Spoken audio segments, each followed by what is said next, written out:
everybody. Welcome in. It's the hippie here, and that's my friend Dr. High. Dr. High, how are you, buddy? I'm good, thanks. Yourself? Good morning, everybody. How y'all doing this morning? Yeah. You doing good, hippie? I'm doing great. Yeah, very, very good. Having a great day so far. Been jamming out. My friend Muck Sticky sent us a whole bunch of, what do you call those? Like buffers, clips, so I can play them in between songs and stuff about you and I, about the radio station, about Tim, and about himself. Actually, remind me to play the one about his concert coming up. Oh, that's pretty cool. Morning, Facebook user. Awesome. Morning, Ganji Good morning, lovers. Ganji lovers. Good morning, Linda, Facebook user. How are you? See, we must be doing the right thing because yesterday Kelly was working out. Today, Linda is. So we must be inspiring people to a healthier lifestyle here on the show. That's they look really at our two fat. You know what morning, it is? Chris. They look at our two fat asses and they're like, "We better work." They said, "Fuck that." we don't want to look like these fuckers. Where's the gym? Good morning, everybody. How are you, Kelly? Fuck. Anyway, so I ended up throwing my weed away. Unfortunately, I had to throw it away. Yeah, I threw it away. I'm not going to continue to grow a garden weed. Well, you should have held on to it. It would be a good reminder for the future. Oh, you've been working out since you're 8 years old. Okay, that's a good idea then. Oh yeah, Thank God it wasn't he's healthy. Because I'd have been concerned. Yeah. So, I gave up on it. I said I'm not going to waste my time growing this fucker. If it's just a plant, looks like it's outside.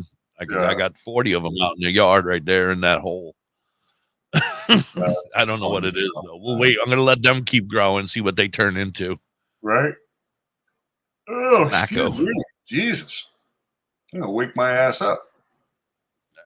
I was up real early this morning, though. I was up watching the World Cup. The who? The Women's World Cup, yeah.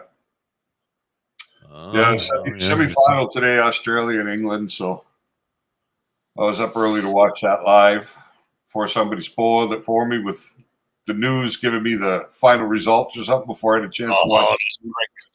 I hate that. Yeah. Yeah, I hate it too.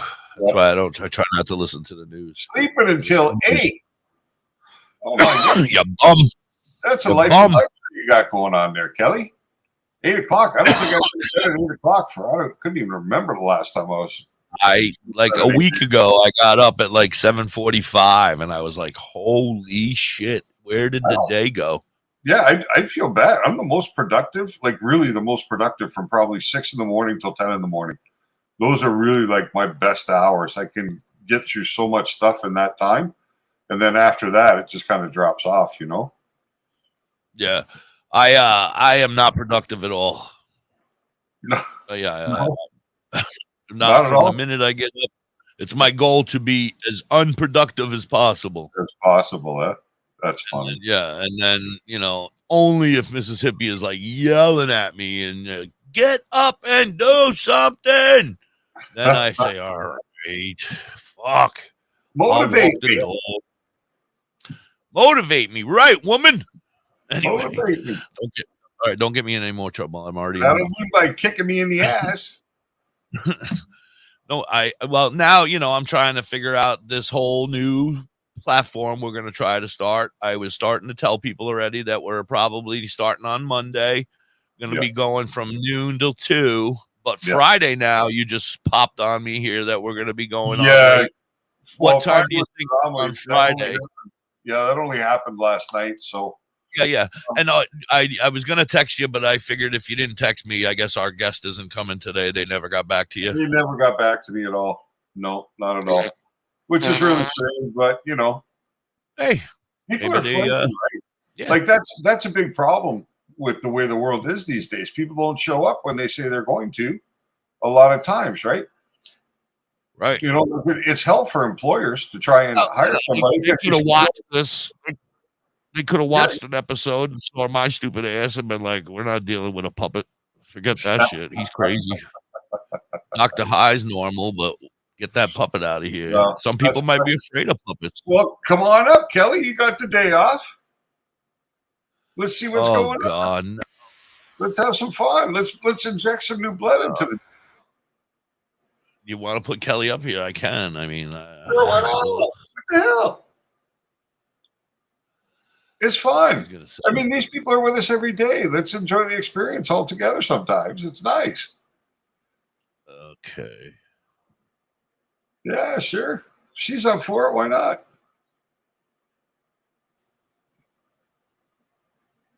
Now I got you doing complex tasks, eh? What's up, Nick? Well, how you doing? No, I'm not ready. She said, I'm not ready. I'm not ready. I thought. Well, now I sent it. Are you working out? No, she's not. DJ Nephew Nick is in the house. I know he's got lots of questions about weed. Nick? Oh, I didn't even look up stories. Let me see if there's any new stories while you're talking to Nick. Good luck with that. I know I've been out running around all morning, so I've really only been home for the last 40 minutes. Didn't accomplish anything this morning except watch football and go do grocery shopping. All right, here we go. I got one already. Oh, right off the bat. As cannabis consumption surges while alcohol falls, this expert sees a $100 billion market opportunity for weed. Oh, the market. Go ahead. The market opportunity is massive. Like the future is going to be huge in the cannabis space. But you have to be careful how you enter it, right? Because if you go in as a cultivator, that's a tough road. If you go in as somebody who works in the supply chain that supplies cultivation and stuff like that, then you have a better shot, I think. But go ahead, $100 billion surge. I'm sorry, I'm back over here, and I was reading Christopher's message there. But I'll go back. So it says since 2010, cannabis use amongst ages 20 to 29 is up 55%. 21 to 29, I correct myself.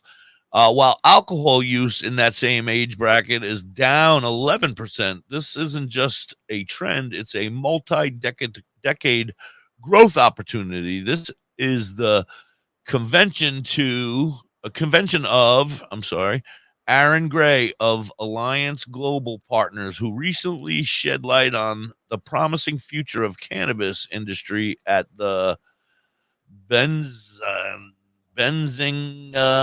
Cannabis Capital Conference held in Miami. Benzinga? Yeah, Benzinga would be a surprising word yet. No, it's Benzinga, though. It's B-E-N, Zinga. Anyway, okay. So it goes on to read, but the cannabis industry isn't the only sector taking note the significant shift in consumers' habits over the past decade. That's not just the cannabis industry noticing. The alcohol industry is noticing. The tobacco industry is noticing. Indeed, major players in the role in these industries are starting to pivot. For instance, mentioned at a recent investor day it is exploring cannabis as an opportunity for a non-nicotine. In fact, the tobacco giant has already invested big bucks into Cronos Group Inc. Cronos is I guess a cannabis company. Is a big cannabis producer, yeah.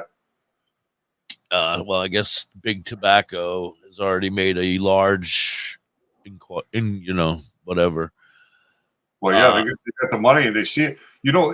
I think I can't remember how many years it's been, but one of the big tobacco companies already had 200 trademark names for cannabis cigarettes that they trademarked years ago. And I mean, like 25, 30 years ago, they had trademarked these names to hold on to for the future, right? Because it's weird, but all those years ago, they were already thinking about cannabis. You know what I mean? Big companies were, and they were covering themselves not with the product, but by setting up the opportunity to brand down the road. Absolutely. It also says that they have shown interest in. I'm sorry. Oh, I was just saying good morning to Jeff. I hadn't had a chance yet, and Khalid just joined us. So I was saying good morning. Good morning, everybody. I'm looking at a different screen, so I can't see anybody. I can't even see you, Dr. High.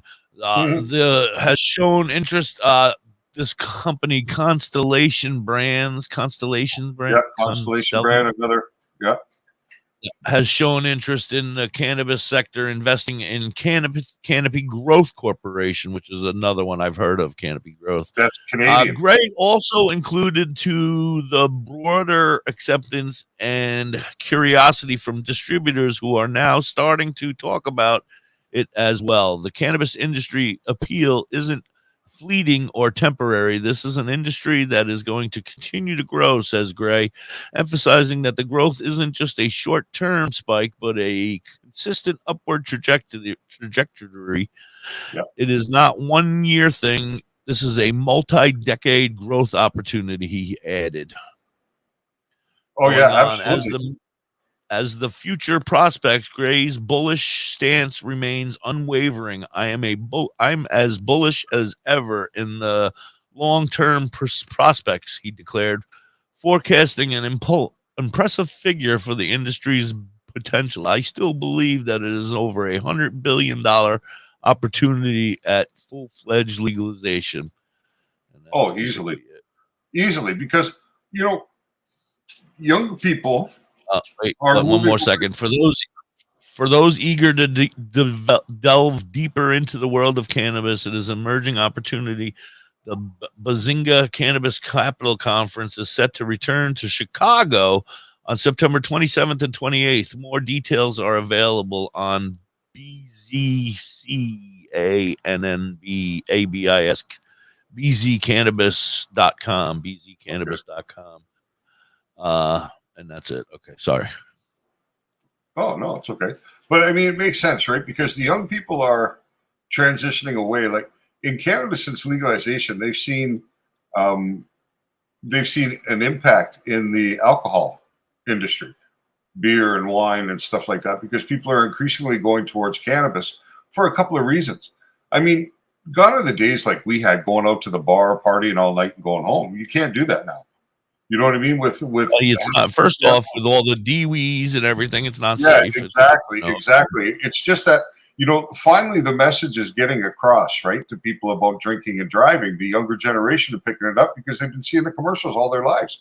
It's been put into them because the times have changed, right? When we were kids, I mean, the adults of my friends, their parents would drive around with a beer between their legs. You know what I mean? Like it was more normal back then to do these kind of things, but it's shown over time that it's dangerous and it's a bad impact on society, drinking and driving. So, with all the commercials and Dare and all these kind of things, or Mad, I should say, it has made an impact on these young people. So now they're increasingly turning more to cannabis. And well, I think, yeah, I mean, alcohol just isn't good, man. Who likes it? Who really loves the taste of alcohol? it's I an can't, acquired I mean, taste, right? yeah, you have to love the taste. So, I mean, I love the taste of weed. I love it. I love it, love it, love it, love it. I've drank more beer than half the people in this fucking room all put together. I hate the taste of beer. Hate Yeah. it. But I will pound it until it tastes good, and then it tastes good, and then I just keep drinking it. It's like, Yeah. I love Jack Daniels. Don't get me wrong. Jack and a Coke is a great thing, but Oh, it's just I would Jack on rather ice for weed. me. I would rather weed. Good morning to everybody. Khalid, how are you? Nick, good to see you. Marcel, good to see you. Good morning. Thank you all for joining us. If Khalid, you you're have new any with us. weed questions, Yeah, I was just going to say, Khalid's new with us. So if there's anything he's curious about in the cannabis space, we'd love to absolutely. help you That's what we're here understand a little for. bit more about what you're curious about. So what do we got? We got Chris. He says, "Amen, Doc. That second plant is really caught up to the first one." Yeah, which I expected it did because it was looking healthy, and you got your plants nice and squat. And it takes them a little while sometimes to Right, Polly? takes a little while for them to equal out, but generally they will at the end. So some are a little bit slow starters. So it's good. Yeah. Yeah, you should hang on to it. Absolutely. That's a viable plant and it's got great structure. So keep growing it. I'm looking forward to seeing what happens. And thank you, Jeff. Going to the dispensary. Nice. He's going to the What are you picking up dispensary at the today. dispensary today? Something good, I expect. I think he goes and he gets as there. He acts like a planned out. Do you plan it out? Weed helped Polly quit drinking. Yeah, it helped me quit drinking, and it also, well, I kind of just didn't want to drink anymore, and I was like, all right, I'm done. But it also helped me get off of a severe drug back in the 80s when I was hooked in the 90s, back when I was hooked on something really bad. So, Yeah. it was No, how I got off of it. It's just about altering your state of consciousness, right? And there's many ways to do it, but cannabis is the safest. It's really the safest. It has the least repercussions to it. It does the least physical harm. It does the least societal harm. You know what I mean? So it's good all the way around. And going back to the article that you read, because they're seeing this increase in use, 55% of people 21 to 29 are consuming cannabis. That's serious. You know what I mean? That's a big number of individuals. And as they progress through the ages, we all start off in the beginning in your 20s, and in your 30s, you start to maybe experience some success, especially in the political realm or the law or wherever it is. You know what I mean? So give these people 20 years, and they're going to be the ones who are starting to take control of society. They're going to be the power people, the people in governments and stuff like that. And they've had the experience. It's going to become normalized, right? Cannabis is going to become normalized. And the opportunity for the industry to grow is really exponential right now, because once cannabis is legalized in the U.S., so you have Canada, the U.S., Mexico. That's North America. Shortly after that, you already have Germany. Spain is coming. France will come. Once all of the Western world has legalized, the opportunity for growth, especially, that's where Canada screwed up, because we had such an advantage over the rest of the world. Had the government been a little easier on these companies when they started, they would be in much better shape to capitalize on the growth around the rest of the world, because we'd be the first ones, the ones with the real knowledge, the ones with the real insight on how to produce on a commercial level, how to maintain quality, how to maintain, safety in the process, the packaging, all that kind of stuff. We had the opportunity to really lead the world here. Yeah. But regulation has made it really hard for companies to survive. I mean, so many have gone under simply because of the regulatory conditions. You have to be able to operate for 2 years. When you open a licensed producer here in Canada, you really need to be operating for 2 years with no money coming in. You need to pay all your bills without any revenue. I mean, what kind of company can afford to sustain to do that, right? Only the billionaires. Yeah. So, they really cut out the culture and they put it in the hands of their friends. The people who already had money, the big companies. Like the place I worked at, before they opened the doors, they had $48 million into this place. You know what I mean? $48 million to build up the facility and get everything the way they had to be. Just your surveillance alone inside. Just labor pay alone for your employees. Even the minimal you could have is going to be $1 million. I think, wouldn't it be? That's it. All right. Well, you mentioned Germany, and one of the stories here is Germany. So I'm going to bring it up while we're at it. I just before you do that, Nick was saying, how much is it nowadays, weed? I try to ignore that stuff. Nick talks. Come on, Dr. That's really it's really dependent on where you are. You know what I mean? Texas. Like I can go buy ounces of weed 20 minutes from my house from a dispensary for $25 an ounce. I can go to many dispensaries. But is it swag? Is it swag? Is it hemp? That's what I was trying to figure out when we spoke to Pothead last week. You know what I mean? Because I will not indulge myself in a $25 ounce, because to me that just doesn't seem like it would be a good thing. But I figure, like, if you have a farm, say you're a grower and you're a person who has so much that you have the ability to sell it at $25 an ounce, why wouldn't you? I mean, you have to get rid of it before the next crop comes. You need to get rid of it. It's going to get old. Sell it for $25 before it goes.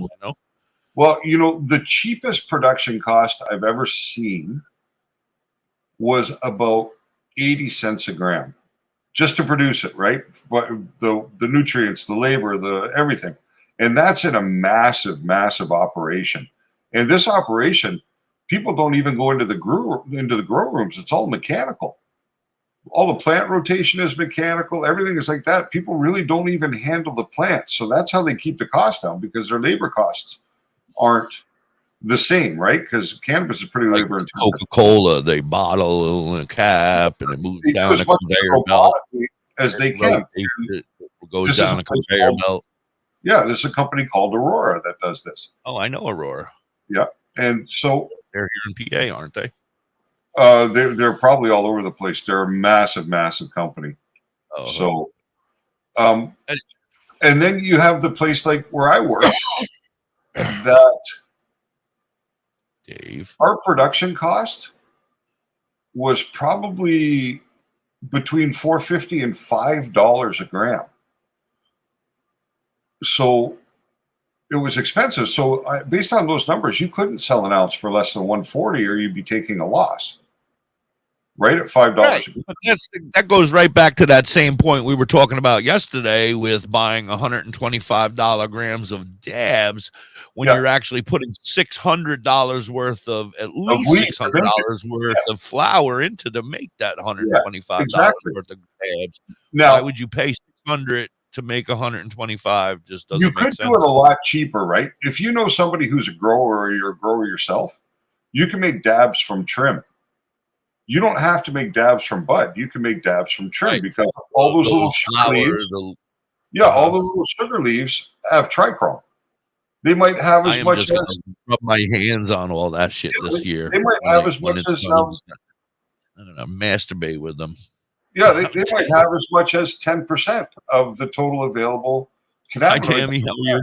Could be on the leaves that you're cutting off, right? So you can actually run that material and extract it. And that's usually very cheap, right? You can buy trim for pennies on the gram, really, because most people don't want it unless they have the ability to extract themselves. Is there a trim store? Like, do these guys sell trim at the dispensaries? I'm doing well. No, not that I'm aware of. They do sell milled product, so they will sell product that's already been ground, which I wouldn't touch, because you don't know what it is, right? It's probably all the shit. I've bought those. I've bought those ounces of already pre-ground stuff, and I'm like, I don't know if I'll be. I wouldn't touch it, really, because I want to see the product. Burns quick. It's probably a combination of everything together. Yeah, it's older. All bottom of the bag, and it's all stuff like that. Yeah, the leftover stuff. Tammy is one of our friends. Does Kelly not know that's who I actually am? Yeah, she doesn't like that. No, she and I both don't like that. That DJ Nick, nephew Nick, calls you Dave. It's not right. You're our doctor. Yeah, it's all good. Doctor. It's all good. DOKTOR. Right. So nobody thinks I'm really a doctor. That's the whole idea. But right, well, that's the K. That's why there's a K there. But you could, like, really, if you could get your hands on pounds and pounds of trim, you really could produce an ounce of shatter probably for that kind of number. And it doesn't really matter in some ways. Like, what you're losing would be terpenes, but you'd still be getting the same THC, right? So if you're making shatter and you're coming back at 70%, let's say, from bud, you still come back at 70% from trim, because it's really you're extracting the same thing, the same cannabinoids, the same molecules. You're just doing it from a different part of the plant, but your final product's the same. It's just that from trim, it's not usually as flavorful. The color will be darker than it would be from flower, because the flower still retains more of the terpenes and stuff like that. And you have to process a lot more material to end up at the same number, right? So where I might be able to process 250 grams of flour to achieve a specific return in concentrate, I might have to process 1,000 grams or 1,200 grams of trim to arrive at the same weight. So that's the difference, but you can do it much cheaper from the trim than you can do from David, I'm going to have to stop you here, sir. We are way late. We didn't even do a 420 song. 10:27. We are stoned out of our minds over here. Well, like I said, number 2, right? Nothing. I got to do a commercial, and we'll be right back. You're hanging with Da.Hippie and DoktorHigh. There we go. This is your time. Maybe you didn't choose this, but you're here now. I was just kidding. You're going to go out there and be an all-star. It doesn't bother me, Nick. So what are you going to do? You're going to go grocery shopping, cook, clean, be there emotionally and physically. You got to dig deeper. Drive them to physical therapy, doctor's appointments. Don't you forget about the pharmacy. 420. No, you won't. Everything. Because that's what caregivers do. Don't give up. Don't ever give up. This is your time. We're catching back up to Master Rochi. He's at 90. We're at 85. Come on, guys. Make sure you subscribe to your YouTube, to our YouTube. You're the best caregiver this world Master has ever Rochi's seen. at 90. We're trying to catch up to him. We're at Everything is 85. tough. Find the care guides you need at AART. Marcel, make sure you subscribe over there on YouTube, buddy. How are you? Hey, Marcel, you're on YouTube well. too. Hi, I'm Danica Patrick. Nice. Good morning, Good morning, Tina. Tina. Grow, play, and learn. You know is you all have a amazing, YouTube. but Go not over there every and child wants to be subscribe. carefree. Please, 1 in 6 please. kids in the U.S. Hey, are maybe you hungry. can tell them how to find me, Hippie, so I can start to get some subscribers, because I don't even know how to find myself on there, because it's in my browser. I don't know how to find myself either. I Does just anybody I else have know? it here. It breaks my heart that this I is have the it on my reality in our phone, so I country, can just but click it's it, something and that it's right Feeding there, and America then is I have working to everything change. there. That's my problem. You is got to right put in it my on your browser. once you figure out how to find yourself, then like push it and hold it and print it there, so you can make a little emoji on the front of your phone. Yeah. Kelly found you. No, she said she can't. Oh, I can't find you. Good morning, Facebook user. If we don't recognize you, we're so sorry. Please stick around. We're not ignoring you. It just says Facebook user to some of you, and we don't know who you are, so we can't like say hi. I mean, we can. But we can be high. You have me hooked 23 We are on high. Etsy, and you have me hooked. Can't over say at high, TikTok. but we can be high. It's amazing. You can make anything. Can she make me a crystal vagina that doubles as a worry stone? Oh my God, hippie, no. But she can crochet anything from blankets to bags, purses, and hats. And even a pussy? Cat. A pussy cat. Grab up You're Vern home. at You Have Me Hooked 23 on Etsy, and You Have Me Hooked on TikTok. Oh, you know why? It's because I think my YouTube's in my real Badger name. Heart Puppetry. Badger Heart David Puppetry. Johnson. Badger Heart Puppetry. If you need some kick-ass puppets, contact Thorge at 1-636-234-1535. He has all your puppet needs. He can fix puppets, build puppets, custom-made puppets. He has puppets off the rack for cheap prices. Contact Thorge today at 1-636-234-1535. We're on TikTok or Facebook at Badger Heart Puppetry. He also makes LARPing items too. Oh, yeah, baby, it's Muck Sticky. Join me as I return to the stage for the first time in over 4 years, September 16th and 17th, 2023, in Jacobsburg, Ohio, at the OVDJ Campout. It's gonna be a wild time, baby. The Mucker ship has returned to Earth, and I'm bringing you all back to outer space with me. Get your tickets online. Check out the OVDJ Campout on Facebook events, or go to mucksticky.com. WTHC, that's right, mucksticky.com. Go get your tickets, because I'm going to be there. Me and Curly Kel and Crazy Lori. I think Vern just sold her car so she could buy a ticket to fly up there. She's coming up there. The kebabs are coming. I think they're going to take their camper and cruise on up to see us there. It's going to be amazing. It's going to be a great time. Plus all of our Muck Sticky friends from our Discord over there. It's going to, we're making a whole bunch of new friends over there. It's awesome. It's awesome. He's such a great guy, Muck. Thank you, Muck, for everything you do for us. And I never thought in my life I'd wish to be allowed back into the United States again, but that'd be fun.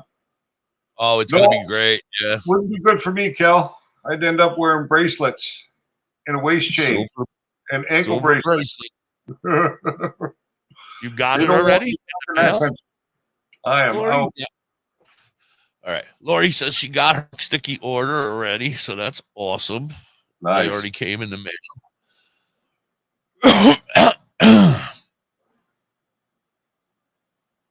Oh, got them in. All right. You haven't received them yet. All right. Anyway. Yeah, so what else we were talking about? I have that German story. So it Yeah, says let's talk about German Germany. cabinet. They're going to be Go fully ahead. legal by the end of the year, I think. At the end of 2023, they go legal. I think this is basically the story about it right now. German cabinet agrees bill legalizing recreational cannabis use. Berlin, Germany's cabinet on Wednesday passed a continuous bill to legalize recreational marijuana use and cultivation, potentially giving further momentum to worldwide trend to liberalize cannabis laws. Liberalize. The legislation, which still has to pass Parliament, would allow adults to possess up to 25 grams of, why 25, not 28, Yeah, it's weird. grow a maximum of 3 plants and or acquire weed at cannabis clubs. The center-left government of Chancellor Olaf Scholz hopes that the law will curb the black market, protect consumers against contaminated marijuana, and lessen the workload for the justice system. All 3 perfectly great reasons why the United States should do it. If the bill passes Parliament, Germany will become one of the countries with the most liberal cannabis laws in Europe. However, opposition is fierce, with policymakers from the opposition, conservatives in particular, warning that the format marijuana use and the new legislation will create more work for authorities. No, well, those were the same kind of arguments I made here in Canada, but even the Association of Police Chiefs and everybody, they say that this has not had the impact that was anticipated, that it's been like a no big deal type situation, right? Like it hasn't caused any problems at all. None. So, but don't forget, Germany is very big into the pharmaceutical industries, right? A lot of drug makers are in Germany. A lot of pharmaceutical companies come out. Do I disappear when I do that? Are you sitting here by yourself? Like, does my screen turn black when I do that? No. Like, you can still see me. I'm here talking, and my mouth is moving when I'm reading. Yep. Oh, okay. I'm like blank. I can't see nothing. So I'm like here talking, blah, blah, blah, blah, blah. And I don't know if you guys can even see me or if you can just lay down here and read. No, right. that's hold on. I got more. Go ahead. I got to share the screen here for a minute. Hello, Barbara. How are you today? Good morning, everybody. All right. So this one you're going to listen to. Can you see it? We want to do it in a safe way. Yes. Join the crackdown on cannabis stores, seizing items they say were above legal limits. Thanks for joining us. I'm Rob McCartney. I'm Quinicia Fraser. We told you about the statewide investigation launched by Sarpy County yesterday. Today, the Douglas County Sheriff's Office says it learned stores were selling possible illegal products. Deputies say items from 402 Smoke Shop and Vape tested above the 0.3% THC level allowed by law. Well, Sarpy County Sheriff Jeff Davis says this all started earlier this year when his office was tipped off about people on probation testing positive for THC. Anonymous tips encouraged deputies to look into CBD stores. Investigators say items seized from shops in Gretna, Papillion, and Lincoln all tested above the THC limit set by state law. Now, law enforcement says the seizures are a consumer protection issue. But some CBD sellers say the whole industry lacks regulation. KATV News Watch 7's Joey Sapchik spoke with one store owner about oversight, and Joey joins us live tonight. Cannabis don't always have an easy answer. There are so many variations of the plant, and it can be used for so many purposes. And some wonder if Nebraskan safety is on the line because of a lack of regulation. At American Shaman in West Omaha, Jennifer Carbonell puts it bluntly. All these products, she says, are legal in Nebraska, meaning they have less than 0.3% Delta-9 THC. We care about our customers and the situations that they might get into. The CBD store operations manager would even welcome spot checks. It's just time to get it back out there to people, but we want to do it in a safe way, and people have a right to know what's in their products. But in Nebraska, where marijuana is still illegal, there isn't a regulatory body, even for legal products like CBD gummies, flour, or honey sticks. I think that a lot of people feel sometimes safer or like the products are more quality going to a legal state, and that hurts us as a local company. Carbonell says their franchise, American Shaman, tests products to make sure they're what they say they are. The Douglas County Sheriff's forensic chemist has concerns, though, about this budding industry. There's no way for the consumer at home to know if what they're buying is legal or not, because you can't just depend on the label or the QR code on these products. Hoping it's not regulated. It's also tricky, she says, for police to know if the product they find on someone is legal or not until it's tested. Without that regulation, I believe it leaves the public in danger if they're consuming these products and just counting on them to be safe. Carbonell understands the stakes. It's their lives and their jobs on the line. And there isn't a high capacity for testing. Even the Douglas County Sheriff's Lab can't test edibles or vape oils in-house. Connoisseur, Rob?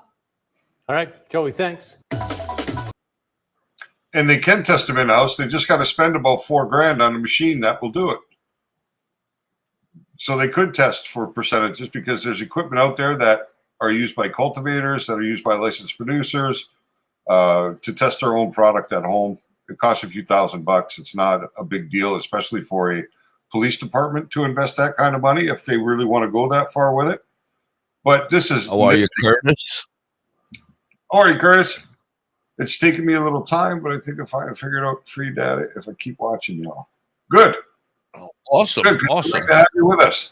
And we don't want to cost you anything to be here. It shouldn't cost you anything. No, absolutely not. Fucking to have you here. But yeah, like there's a lot of truth in that, right? Regulation, if it's done properly, and they don't need to do a lot, but what they need to do is simply implement a testing regulations. So products have to be tested and labeled. They need to use labs that have a certain certification, so a certain standard of excellence. And that's really all they need to do. You know what I mean? To ensure that between producer and consumer is a testing phase, an accurate testing phase, and then companies should be required to label their product accurately based upon the certificates of analysis. That's all they need to do. That way the consumer knows what they're buying is free of pesticide, is free of microbial bacteria, contains the amount of THC that's stated on the label so that they can control their dosing, and safe to consume. That's it. That's all they need to know. You know what I mean? There's no other reason to regulate it more than that because we're adults, right? So you can go buy beer that's 5% alcohol. You can go buy wine. 12. Or 12. You can go buy wine that's 15% alcohol. You can go buy whiskey that's 40% alcohol, or you can go buy Everclear that's 95% alcohol. 99%, yeah, 98, whatever it is, yeah. So 99 bananas. Remember that shit? That was supposed to be 99% alcohol. Well, that banana shit. The point is that they trust adults to make those decisions because they're adults. Right? So hence the whole 18 and over or 21 and over. Yeah, exactly. So cannabis should be just make your goddamn decision and make it legal. It should be exactly the same. You know what I mean? Exactly the same.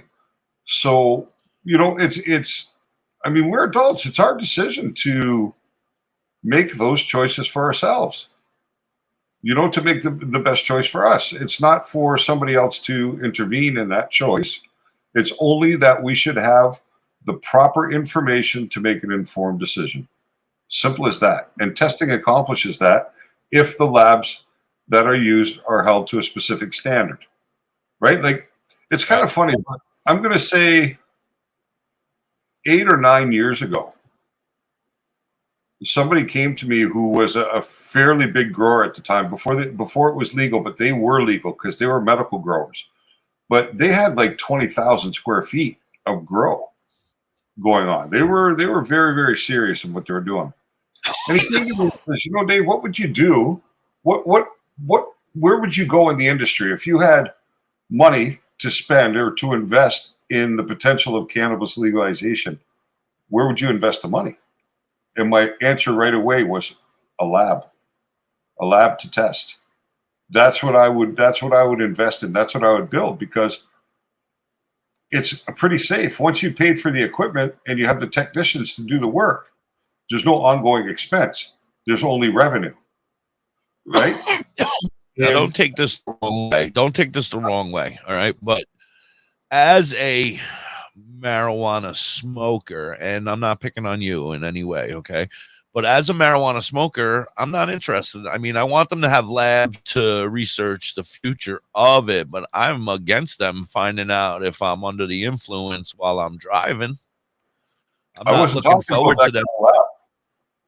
No, I know, but you're talking about the future somewhat, you know, like and part of that is going to be their testing. They're already working on ways of trying to figure out whether we're intoxicated or not at that moment in the car. You know what I mean? But you know, the thing is, if you're a recreational user, then you should be held to the same standard as you would be with alcohol about impairment when operating a motor vehicle. When you're a medicinal user, you're always going to exceed the levels. Plus, your tolerance is different. The way your body responds to cannabis is different. So they have to figure out how to address that issue for medical users.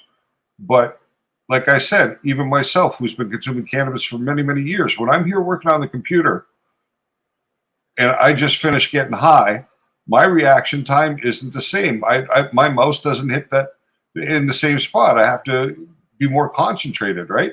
So there is an effect. There is an effect on motor control, right, Curtis, and perception, 30 right? days, right? It is there.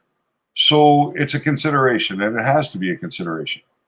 It's just for the sake of the public. I kind of answered my own question. I was just going to go on to another question. Like, after it becomes legal federally, say it does in the United States. Now, I know it is federally legal up there, or whatever you would call it up there in Canada. Is it federally, whatever?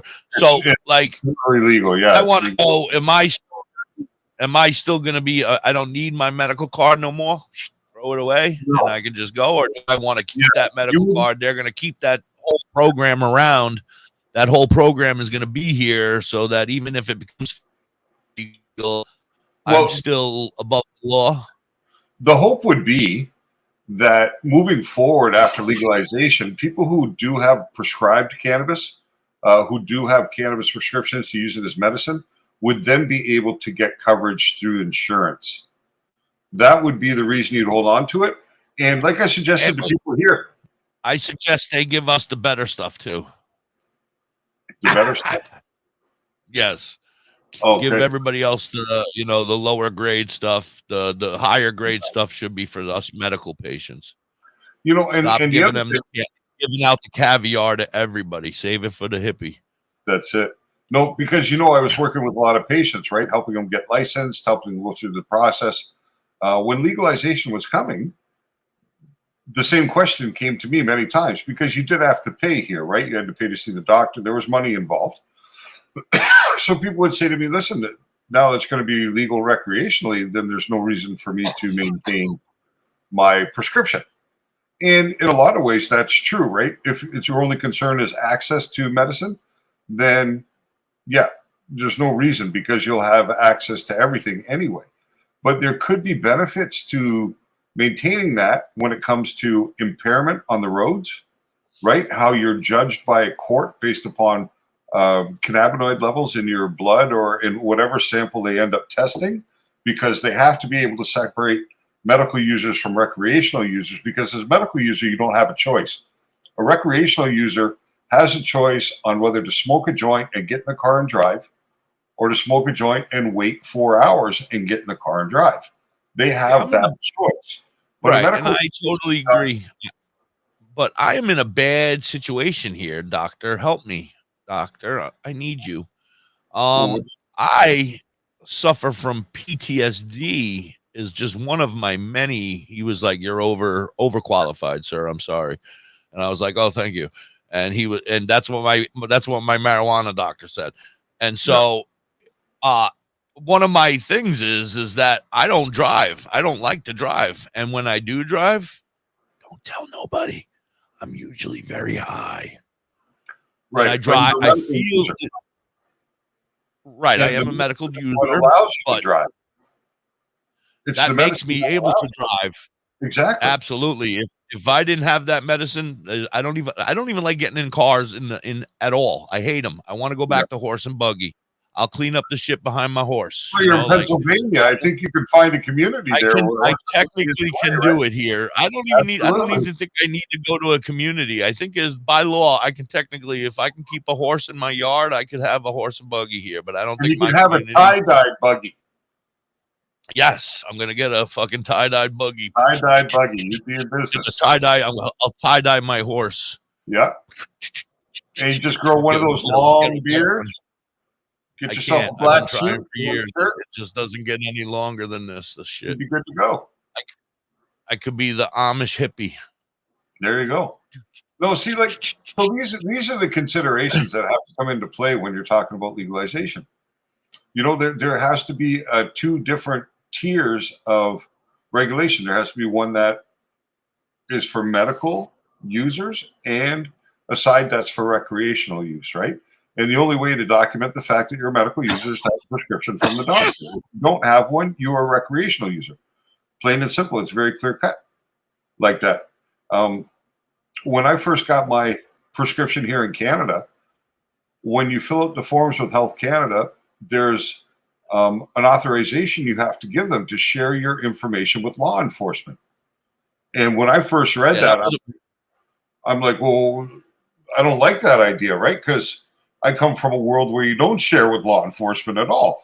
So when the Health Canada, the government's telling me I have to give them authorization to share my information with law enforcement, then that caught me off guard. So I actually called Health Canada to talk to them about this in the application.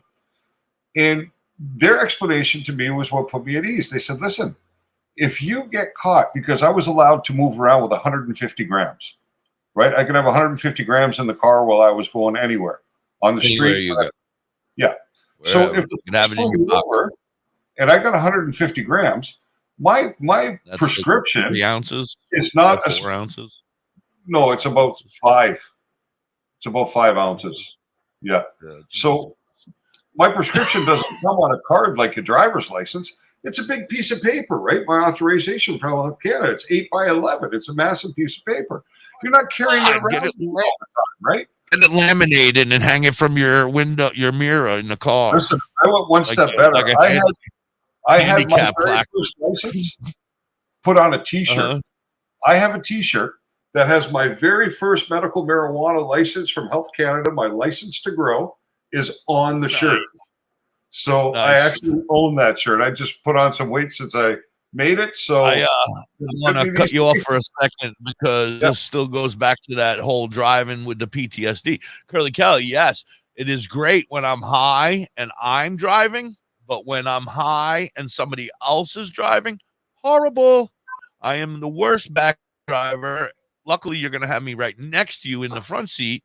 And I am horrible. Oh my God. Stop, brakes, slam on the brakes. Oh, but Mrs. Hippie hates it. I'm like, turn. Oh my God, slow down, speed up. So Curtis says, can you have roaches in an ashtray, in the ashtray, in the car? Yeah, you can, but this is what you're going to encounter. If the police are able to see those roaches in the ashtray, it gives them reasonable cause to search. Right, and look for more. Your little medical card, problems, right? So can't you just say I got my medical card and I'm good? Those are my roaches from my medical card. I don't know what the law is in the United States about smoking in your vehicle while you're actually driving, but I know in Canada, in my state, in my state, you can't. You can't even smoke outside your house. You got to be like smoking inside. So You might not even be allowed. I heard you can smoke on your front porch. You can smoke on your porch or your deck. Well, you're still on private property, your private property, right? So you're probably Yeah. restricted to consumption on your private property, just the same as if you have a dirt bike or a four-wheeler. You can drive it on your own property with no license, no plate, no insurance. You just can't take it on the road. You know what I mean? So it's going to be the same thing as that. But really, with roaches in the ashtray, you're inviting the police into your world invasively. You know? Yeah, and then of course those roaches have a smell, and that smell could linger. It could be a hot day. and that's gonna and those cops smell that shit. They're all young enough to know what weed smells like. Yeah, exactly. As soon as they walk up now, that's the first thing they're sniffing for. They're not even looking for alcohol anymore. They're like, yeah, I smell weed in the car. Listen, you want to know how bad it is? Like, if I was a cop caller, I would have been one this morning. I went to Walmart to do my groceries this morning. Pull into the parking lot.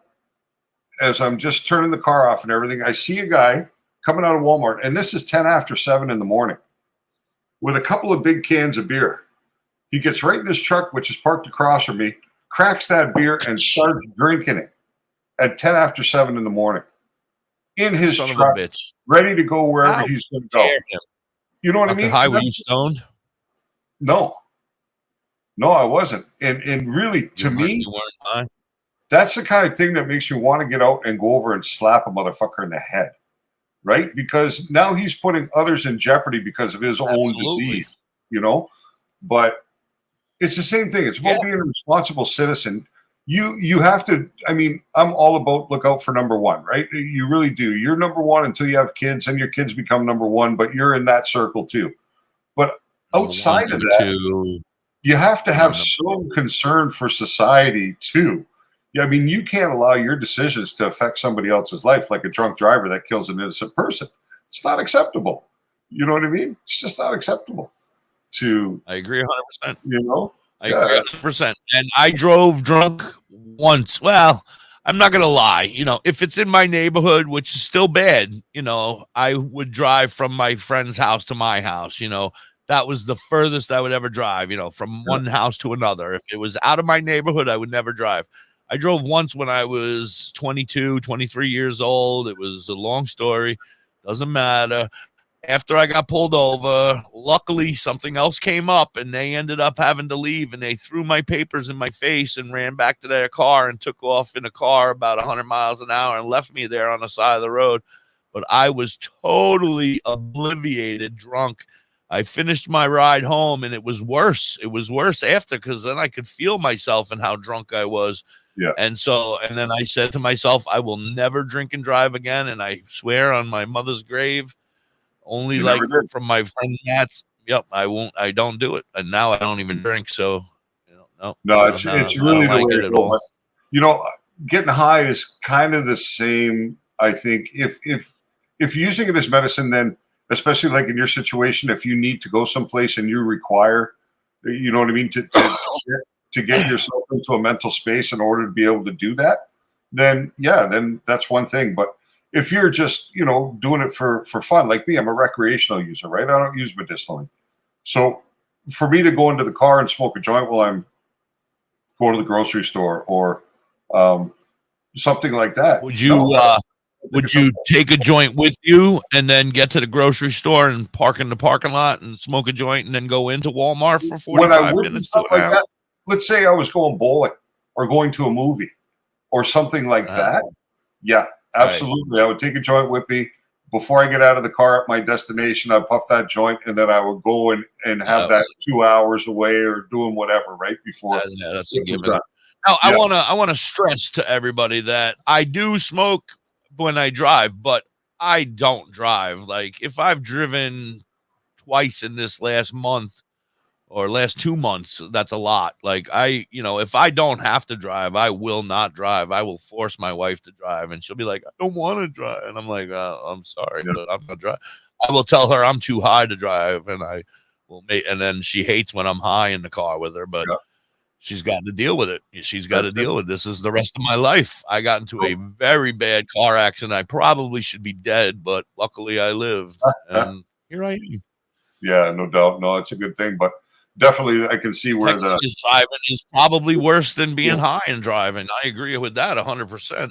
Oh yeah, I mean, I feel like people should put their phone in their back seat. Every rear end accident you see is probably a result of that. Now, what phone manufacturers should do is install a device in the car. No, all they got to do is install a device in the car that blocks the frequency for the telephone while the car is in motion. So once the car goes into drive, your phone should be like in airplane mode, right? Where you can't actually, it should automatically go into airplane mode, and that protects society as a whole. Because there's nothing that important that text can't wait until you stop driving. That phone call can't wait. And a lot of times, right, when people are on the phone, they're emotional. So let's say you're fighting with your wife and now you're driving to work and your wife calls and you're like still hot. So you're on the phone and you're hot, and your aggression's there and you know what I mean? So now you're distracted and more than just dealing with the phone, you're dealing with all your fucking emotion at the same time. So, you know what I mean? You have to be, and texting and driving is really, I don't touch my phone in the car, period. Like it can bing all it wants. I don't touch it when I get where I'm going. We'll be back. US Kids presents What to Expect When We're You're in trouble, Expecting. Dr. High. I didn't even get this one in time. Learning the lingo. This one's going to be after the half hour. Translate teen slang. We are Now, talking when a way teen too says much something today. is on fleek, I think we're both it's too exactly high. like saying that's bad. We're not high enough. No, I'm fucking stoned. Another one is I'm pretty totes. fucking high. It's exactly like I saying only smoked a little totes. pre-roll this morning. As in, Oh, I no. totes love going to the mall. I smoked a bowl, Another word you and might then hear I opened up a is new jelly. cart. Got Jelly the is a cart shorter, going, better and way this to one's say a good jealous. one. As in, Nice. Chloe, I am like Rhonda, how are you? Good morning. It's nice to see you on here joining us. We chat every now and Thank you, then. everybody, for being here. Rad, just the same. Please go over to your learn more, YouTube and visit look up adoptuskids.org. WTHC Radio and subscribe. service We really are announcement looking brought to to try you to by the catch US up to Department Master of Health and Human Rochi. He Services, doesn't know that Adopt we're in US a competition and with the him. Ad Council. And I But- think I would really love to get some subscribers. Of a So very simple woman. I You'd think love to what? In a matter of seconds, I'd love to she get a turned couple herself subscribers into a on great YouTube just for the mathematician numbers. or an entrepreneur. So Her knowledge was I can't hear limitless you. and still is. you would find She me could there. also Oh, help David monsters Johnson's disappear, here. Hi, David especially those that Johnson. lurked I in the think that's shadows where you under find me on YouTube. Once, Welcome in, this woman David. put back together Yes. a teenage girl's broken heart, So nice to which had have been you. You have any shattered in questions a about thousand weed? pieces. Just by giving her Dr. a High big here hug, can help you. she masqueraded as a regular person at work, but as a superhero I'm at sure home. he has millions of questions, that Everyone guy. knows her. I still call her Probably knows Mom. the answers to all of them. That's why I can't think of the Your questions. hero needs you now, and AARP is here to help. Find the care guides you need to help, complete with tips and resources at aarp.org/caregiving. A public service announcement brought to you by AARP and the Ad Council. It's not like it's not the most generic name on the planet. Might as well be Dan Brown or Bob Smith. That was badass crystals. All right. Oh, Remind me before 11:30. I got a commercial. Mondays, 11:20. Tuesdays, Saturdays, Sundays. Yeah, Today I well, want to go there. usually and pick up that's when all I my do great 'em, but- finds. that sounds like a great road trip. That's Bella's Badass Crystals on TikTok and Facebook. But you can also find Yeah, them it's on probably top a of the mountain in 3-grammer. Dobbin, PA. They are badass. Say bye-bye to bottled water. Holistic Water has certified medical-grade water ionizers that make 7 types She of asked water, if yours including was healthy a, alkaline. Oh, There's what I'm Weed 5 days. microns No, it's that lasts nicotine. up to a year. Each machine Oh, it lasts is. 25 to 30 Yeah. years. Simply Oh, attach my to your numbers faucet are up or today. install under your Our sink. numbers are way up today. Even get a mineral spa unit for your shower. Go to ownyourwater.org to get a free ebook. Plus, pay for any machine in full and get an extra filter free. Change water and change your life. What I'm smoking is a nicotine. Water.org. But these, Oh, yeah, baby, these it's Mark Sticky, and you're blazing with WTHC Radio on Live 365 and tune in. You're listening live to WTHC Radio on Live 365. WTHC, we're back hanging out with Dr. High and I. Dr. High, speaking of dry vaporizers, I got up after our show and I went looking and I have it. I found mine. Still like one-time use. In fact, it still had weed in it because I hated it so much that when I cleaned it out, there was a whole bowl full of weed. So I have this one here. Who makes it? It's the one you were bitching about. Yocan? Yeah. Which model? The Yocan Hit. Oh, I've never seen that one. It's a piece or maybe of shit. it's branded differently in the States, but I've not seen the Hit per se. No. How many coils? 2 or 4? I don't know. Probably 1. Oh, maybe 1. Maybe 1. One big one at the bottom. I'm sorry. Here it is. Yeah, you're right, Kelly. I should put that shit down. But 1 hit vaporizer, 1 cleaning brush, 1 C, for the and moment, a user. this are cigarettes, so I think I'll roll my dice on this for the moment because cigarettes have to be out of my life for real. And it's only this that's made me be able to do it. So, Laura, your husband's a truck driver, I guess, if he drives for a living? I did that for a couple of years. The challenge was fun, but the stress was too Somebody big. found internet. Yay! Whoa. So Lori wants to know more about dry herb vapes. Yeah, well, that's why I brought that out because I found that one, and I'm like, yeah, I didn't like it, but I could barely figure out how to use the fucker. I'll be posting an article tomorrow morning on Facebook that'll be going up on the Dr. High website that is specifically about dry herb vaporizers, and that will have a lot of the information that you need. Even if you don't choose to go with one of those 5 models that will be evaluated through that article, it'll give you enough information that you'll understand what a dry herb vape is, what some of the differences are between them in the method of heating and stuff like that. But most of the ones that are in that article are fairly expensive. I'm going to say from $100 to $700, but there are less expensive ones available. Like the one that Hippie's got there is probably $60, I would guess. Probably in the between 40 and 60. Yeah, 40 and 60. I don't remember. Yeah, I don't remember exactly. It could have been 65. I don't remember. I think in Canadian money too, right? Well, I think in Canadian money, not US, and that's usually about 25% different between Canada and the States. So, yeah, that would mine's make available sense. if anybody only sucked on it once. Sucked anybody's on interested. once. Only sucked on once. I hate it. Oh, he drives auction cars. Oh, that's very cool. Very cool. Papers are bad What about for you, bro. Curtis, they're bad for you. What about the papers? Well, I mean, it's a traditional way of using cannabis, right? Oh, yeah, No, I'm not suggesting you made of money, Lori. There are cheaper options, but this will at least explain to you in greater detail what a dry herb vape is. But basically what a dry herb vaporizer does is instead of burning the cannabis, which is of no benefit to you whatsoever, actually combusting the leaf material is no different than smoking tobacco, really. You're burning something and inhaling that isn't necessary. So a dry herb vaporizer simply heats marijuana to a temperature in which pure sugar. How are you, sweetie? The cannabinoids become a vapor, like a steam almost, and you're only inhaling that steam or vapor from the cannabis, and you're not burning the plant material. So when you're finished using it, you're throwing away plant material that started off like a green cannabis, and by the time you're done, it really looks like tobacco. You know, it browns right out like that. So But it's much, much better for you. It's easier on your lungs. The flavor is amazing. So if you want to continue to consume cannabis via inhalation, then a dry herb vaporizer is much, much better for you than a pipe or a bong or a joint. So, and some dry herb vapes actually come with a water chamber now. So you can attach a water the newer chamber. ones. Yep, like a bong.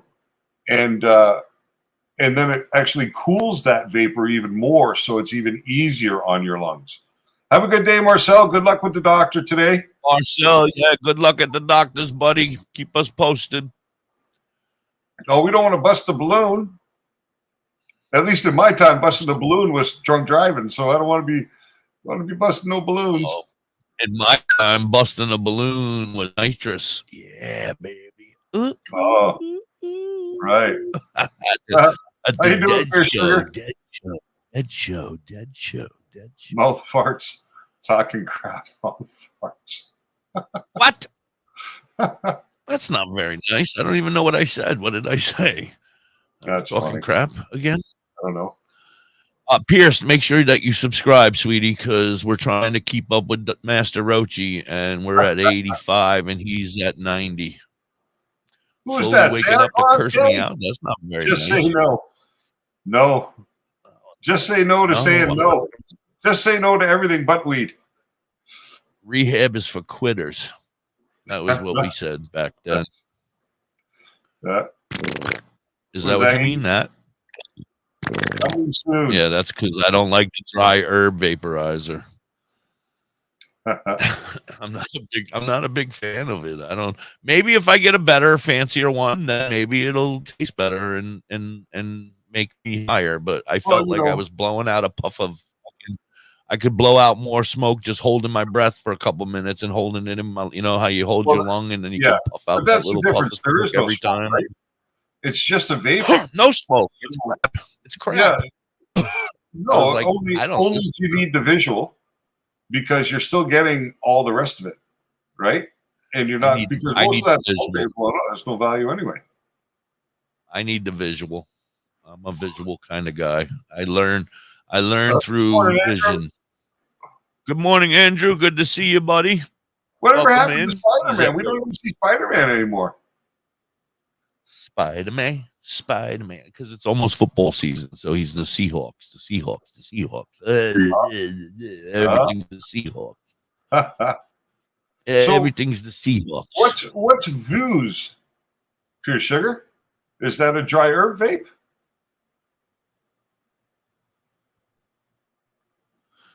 Not familiar with the brand, but there could be many brands out there that I haven't seen before. Oh yeah, I haven't been in a good place in a while. Now I don't know what's Kelly talking about here. She says at one point she says she's back in bed watching this. Then she says coming soon, and the next thing you see is 3 eggplants. What's the indication there? What's going on in your neck of the woods? Oh, Views a tobacco vape. Okay.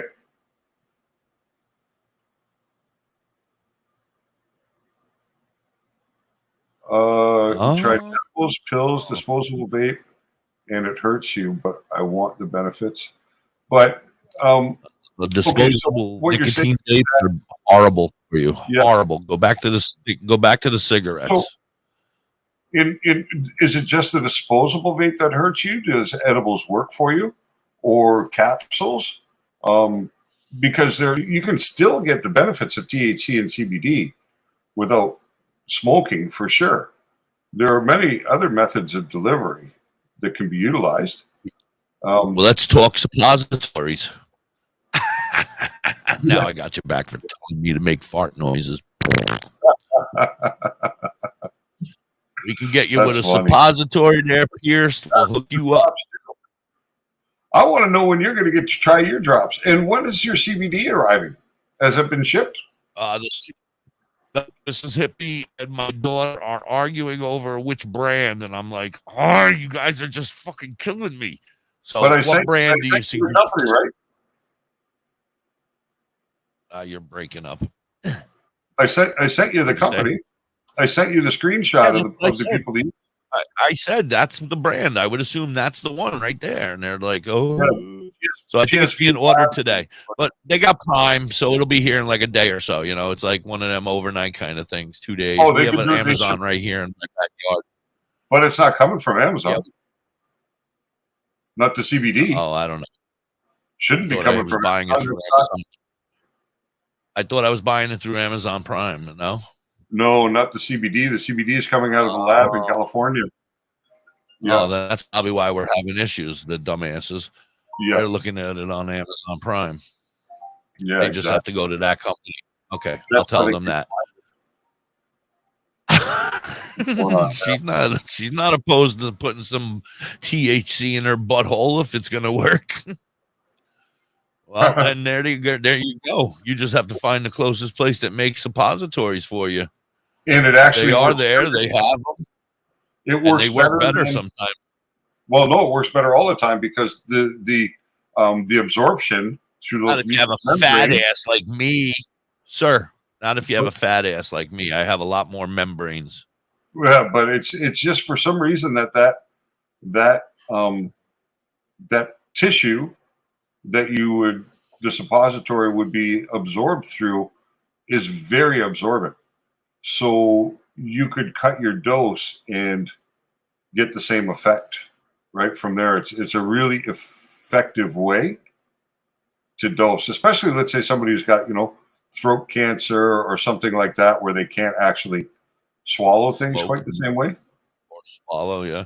DoktorHigh, Curly Kell had some bowel problems a couple days after. I know, she just sent us a picture. Oh yeah. She said, yeah, it makes you poop. She took those drops. She pooped a lot.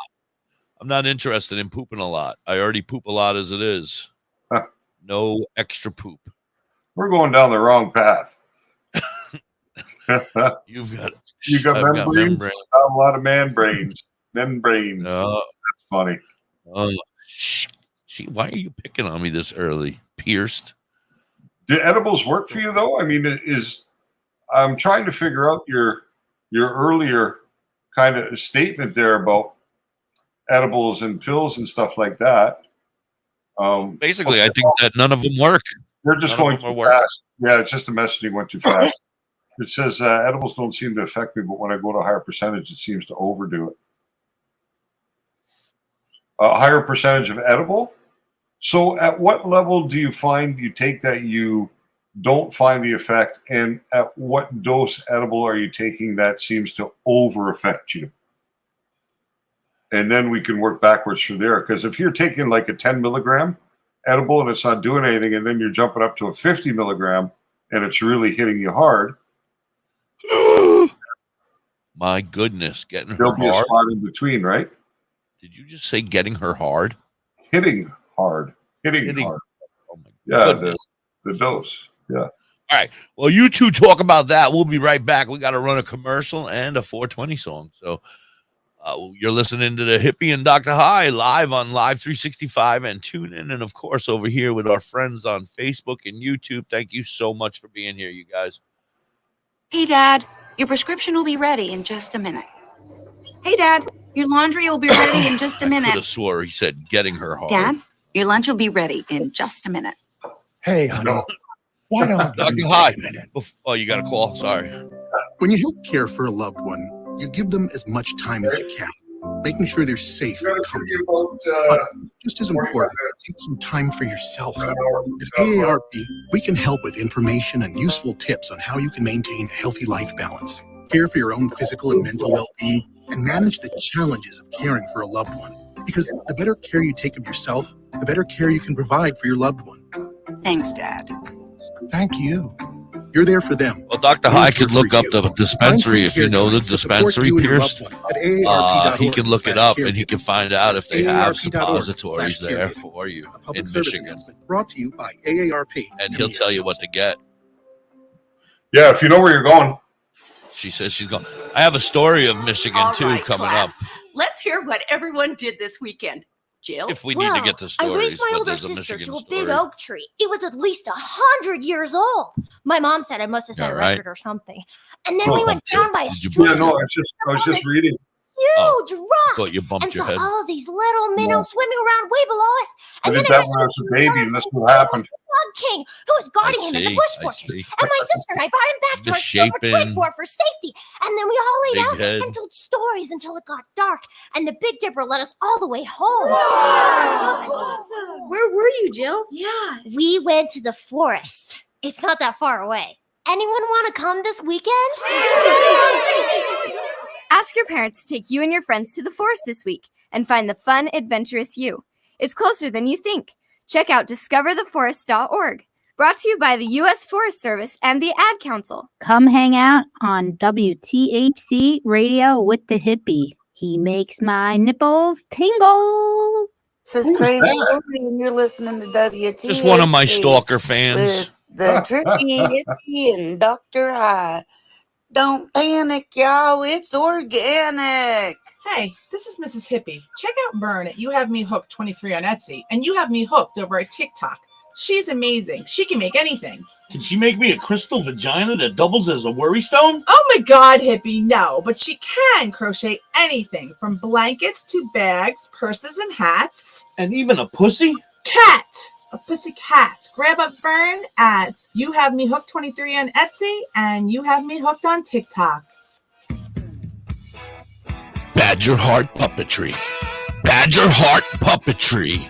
Badger Heart Puppetry. If you need some kick-ass puppets, contact Thorge at 1-636-234-1535.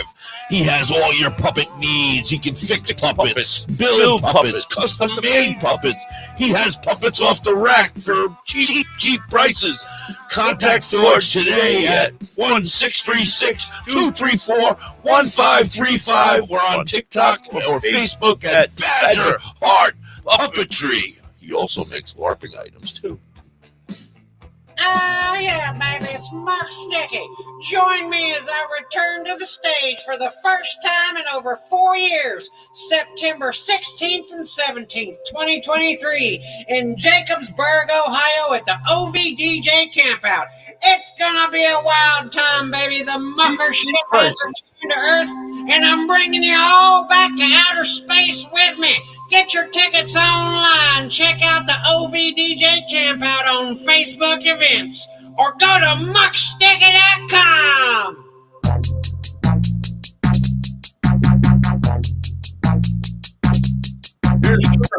Which place in northern Michigan? Iron Mountain, South Marquette, Ironwood, When it's hot, you know Metamucil.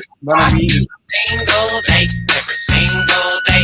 If you're ever in need, you know we smoke lots of weed every single day, every single day. Well, I know it seems like all I ever talk about is smoking weed, but I know you like it too, and my bag don't have a seed, so I'm motivated singing songs and puffing lots of cannabis. I've been to Amsterdam a time or two, and hallelujah for it. Sheba double bubble gum and lots of cream, Moroccan hash, purple power, yellow cab. I love that juicy fruity grass. If you want answers on the positive effects of sticky green, just hang with me, and in one day we'll smoke more than you've ever seen. It's colder when it's hot, you know we smoke lots of pot every single day, every single day. If you're ever in need, you know we smoke lots of weed every single day, every single day. Up in trees and singing songs, rolling blunts and packing bongs. Ironwood, Michigan. Got it. Day. So if you plan on stopping by, you can plan on getting high every single day, every single day. Well, if you're happy and you know it, clap your hands. If you're lifted and you show it, clap your hands. Now we're all getting silly. I am goofy and I'm proud, making music that is funny, floating on a puffy cloud. How'd you like to be my friend? Cause there is no stress involved. If you're having trouble with somebody, leave them problem solved. I will smoke a hoot or poke a cooter, never be in misery, cause life is good and so is weed. I'm feeling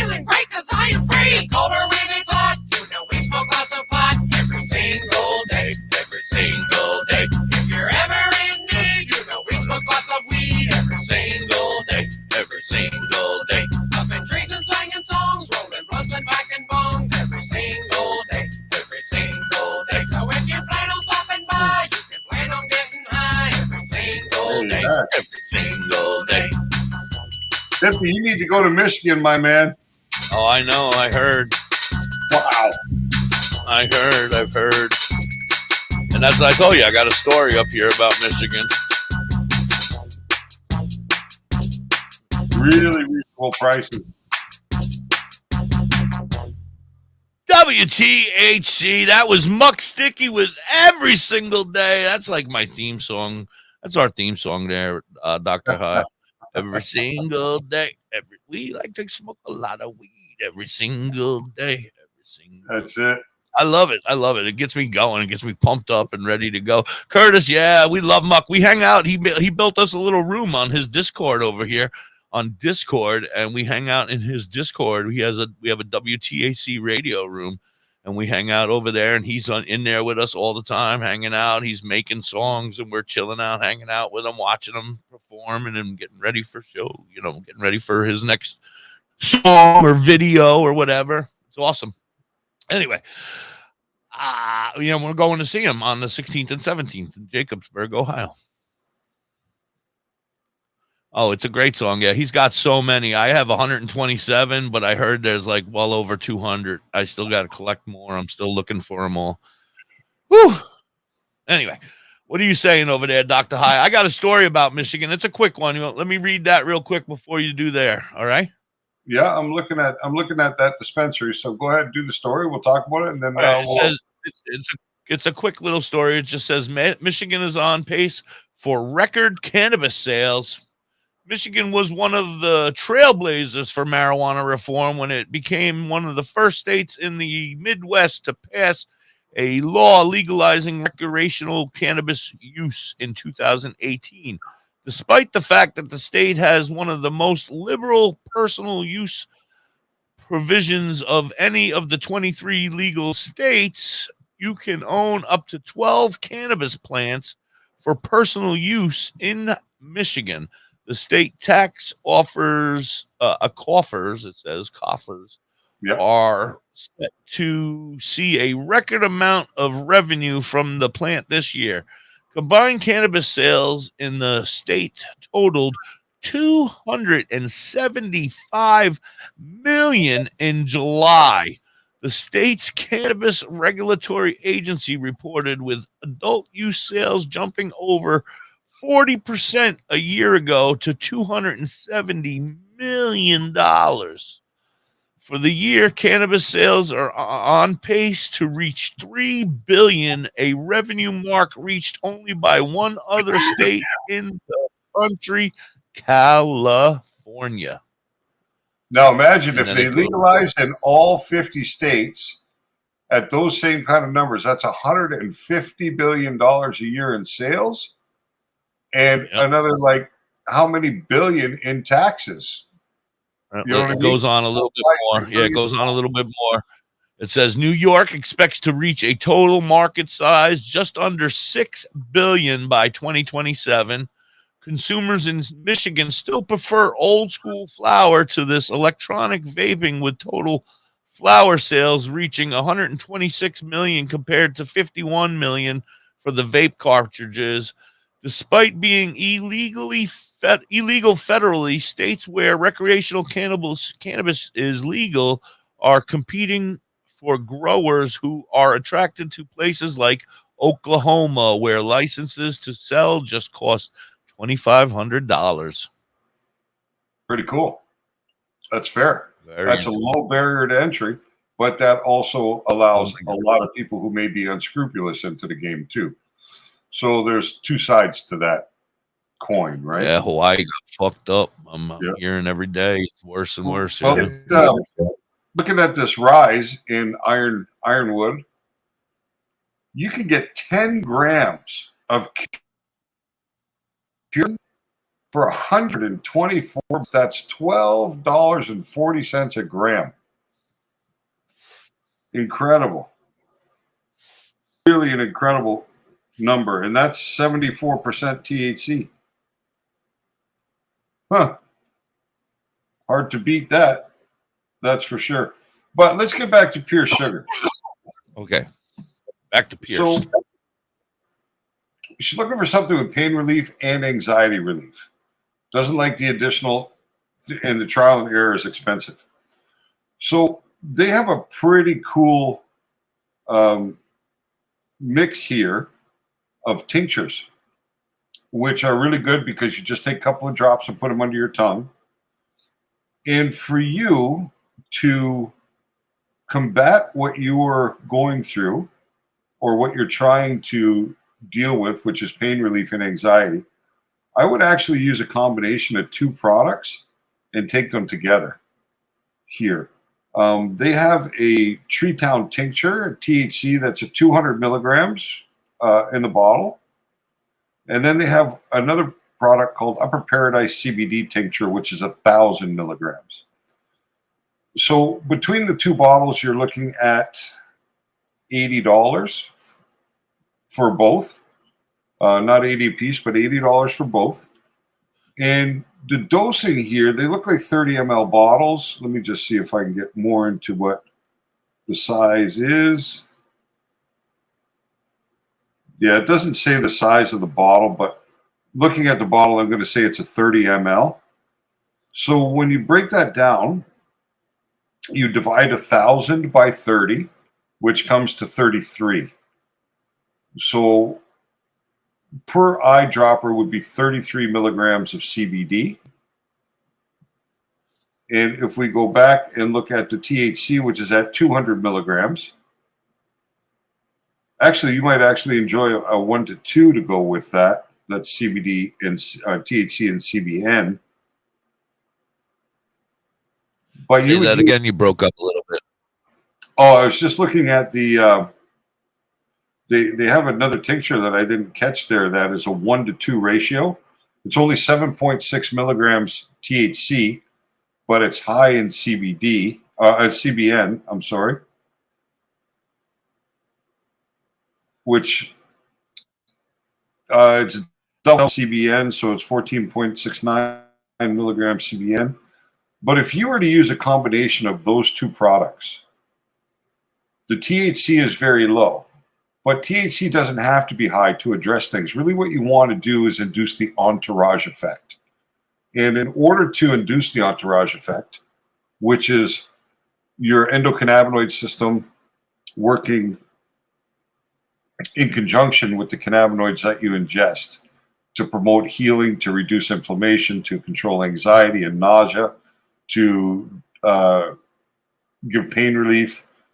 So you want to have some THC, but you want to have a small amount of THC and you want to have a higher amount of CBD.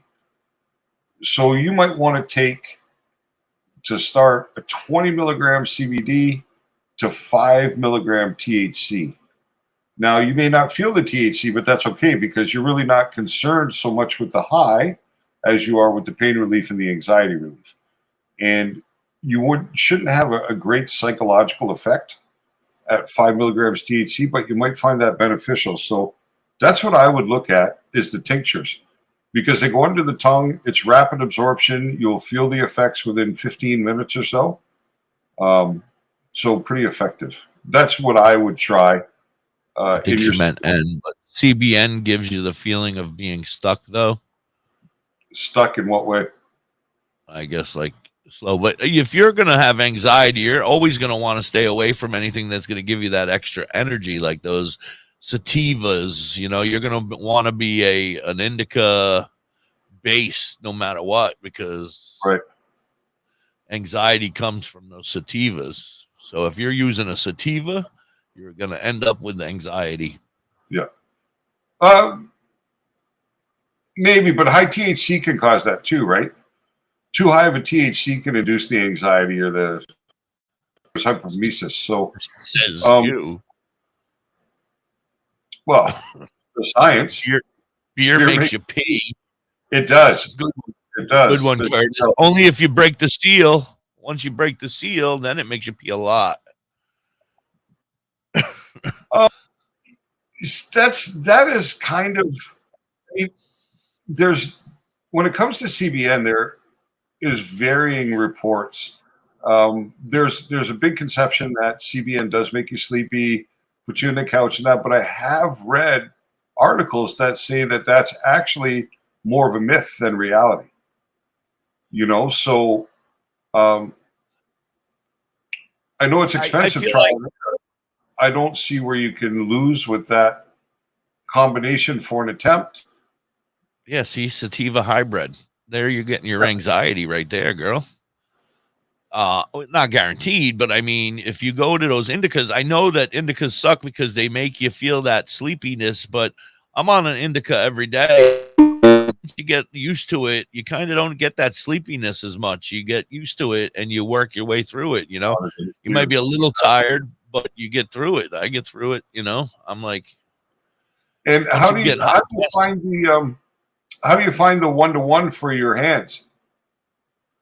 Do you find it beneficial? Because if you're using it for your hands, you're probably dealing with some arthritis, some inflammation. I would guess. Hi, would she benefit from our show coming up in the near future about our CBD, making it ourselves for a very, very cheap price? She might want to reach out and start buying that stuff as well. Yes. What we need to do is put that little company right up here in the chat somehow. Figure out. I can actually show her how to make that one-to-one transdermal balm way cheaper than you can buy it for. It's so easy to do. And that's the thing, right? Everybody thinks it's complicated. It's chemistry, it's science. It's not complicated at all. Like I've told Hippie numerous times, if you can make yourself a cup of coffee, you can do this. Right. You know, and it's so much less expensive. You know what I mean? Like really, you can make 10 preparations if you do it yourself as you can buy one. So you can go to the dispensary and buy one preparation, or you can make 10 for the same money, basically. You know what I mean? It's been okay so far with the transdermal. It doesn't seem to be as much as I want. It smells amazing, though. Yeah, you can make it yourself very, very, very easily. Oh, especially if you made. We're gonna be doing it here. He's gonna teach the hippie how to do it in a couple of weeks, in a week or so.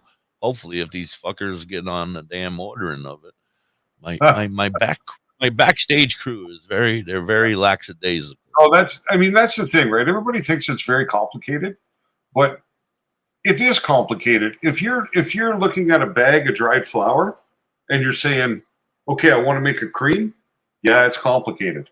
There's a lot of things you need to go through to come to that final result, to get to that balm at the end.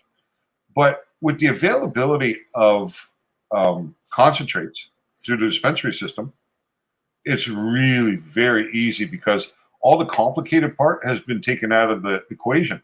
The complicated part is getting it from flour to concentrate, not from concentrate to final use product. That's very easy to do. And you can do the same thing because you can buy the essential oils. You can buy the peppermint and the eucalyptus oils independently. You can use something like a vino, right, from the store to infuse it. You can buy a pre-made lotion and infuse it yourself. You know what I mean? You don't even have to go through the process of creating a lotion, right? Like you do with the soap or something like that. You couldn't infuse your own soap without actually making soap, but you can infuse a lotion without making the lotion. You can use a store-bought lotion and simply infuse it. It's very, very easy to do. I have no idea what you're talking about, but whatever. Keep on going. Oh, you're making bomb. I know. I'm just kidding. No, I'm just saying it's really that simple. And if Pure Sugar has had some experience with making some cosmetic type preparations already, this is going to be so easy. Like making a cake with different ingredients. Yeah, you know, like the bottle of CBD oil that I just talked about from the Rise dispensary, that's $43. Okay, I could make that bottle in the United States for Hippie is just paying right now $1 per gram for CBD that's going to be shipped to his house. CBD isolate. Yep. So that's $1 for that 1,000 milligram CBD that's in that bottle. You need to use some MCT oil. So you buy a bottle of MCT oil at the grocery store or at the pharmacy. That bottle will cost you $10 or $11, but that one bottle will be 763 milliliters, which would make you 25 30 milliliter bottles of oil, right? So your $12 cost there, if we divide that, let's be really extreme and say you'll only make 10 bottles. So now your CBD has cost you $1. Your MCT oil has cost you $1. And the bottle that you put it in from Amazon is about $1.60. Or you can get it someplace else, like a dollar store or whatever, maybe pay a couple of bucks for a 30 ml bottle with an eyedropper, with a 1 ml eyedropper. So now you've made that $43 bottle of preparation from the Rise dispensary for $4. So, right. And then you don't have to go buy it anymore. Percent of what it would cost you in the dispensary. Now, if you want CBD and THC in your oil, then you simply source 1 gram of distillate. You know what I mean? So it's very, very simple to do. You need a scale that'll weigh powders. So that's probably your biggest investment, but the scale will last you for years. But the scale might cost you $40 because you need one that's a triple point scale or a powder scale. You couldn't use your regular weed scale, right? Because it only goes to 2 digits. And when you're weighing powder, you really need to go to 3. So you'd want to have that 3-digit scale. But you can get one off of Amazon or whatever, probably for $25 to $40. But it'll last you forever, right? So it's a one-time buy. A graduated cylinder from Amazon, another $5 or $10, but that's once again a one-time buy. And they probably have all of that kind of stuff laying around. Once you have those couple of things, I mean, you are she just needs to know where to get it from. So if you have an ability to post that up in the chat, I don't know, by David Johnson, that company that you sent me, I don't know if you can do that. Well, I can because I screenshotted it, so it's going to be in my. Right, so it's going to be right there, but I don't know if it's under David Johnson or under DoktorHigh. Well, I'll just type it in. I just got to find it. No, that's the wrong one. That's the wrong one. Where did it go? Oh, we're here every day, Pierce. We're here every single day, Monday through Friday, 10-8. Well, we're actually going to be moving starting next week. We'll be here noon to 2. Did I not just send that to you like in the last day or two? Maybe 2 days ago. Oh, there it is. Sorry. GVB. Yeah, we do a lot of talk. So, this is what you want to do, Pierce Sugar, is you want to look everybody, not just Pierce Sugar, everybody. Biopharma. CBD should be a part of everybody's life. There's nothing that doesn't make you sick, doesn't make you upset, and it only helps. So everybody should be taking a regimen of CBD. Yeah. Yes, Dr. High. So, there's absolutely no reason not to. Right? There's no reason not to. But I would always add some THC. Just to the entourage effect. Even if it's just, you know what I mean, 10 to 1, right? If you go 100 milligrams CBD, do 10 milligrams of THC. But explain it to them. Like, it's so easy. Like, you can go to your dispensary, and if they have distillate syringes, you can just add your own THC to that, and then you have exactly what you need to the level that you want it. If you want it a little stronger, you put a little more weed. If you want it a little less, you just have to buy the little carts and make them yourselves. You know, and what did you say? 80, yeah, you're right. What did you say? 83 cents, 85 cents. If you buy 100 of them, you get those little carts for your top of your pen. You pour your CBD stuff that you just made for $4, and then you put your CBD stuff that you just. Yeah, I'm sorry. And then and then you just put the other stuff through with a little THC in the syringe into there, and then you're good to go. You vape away. Yeah, it's really, really easy to do.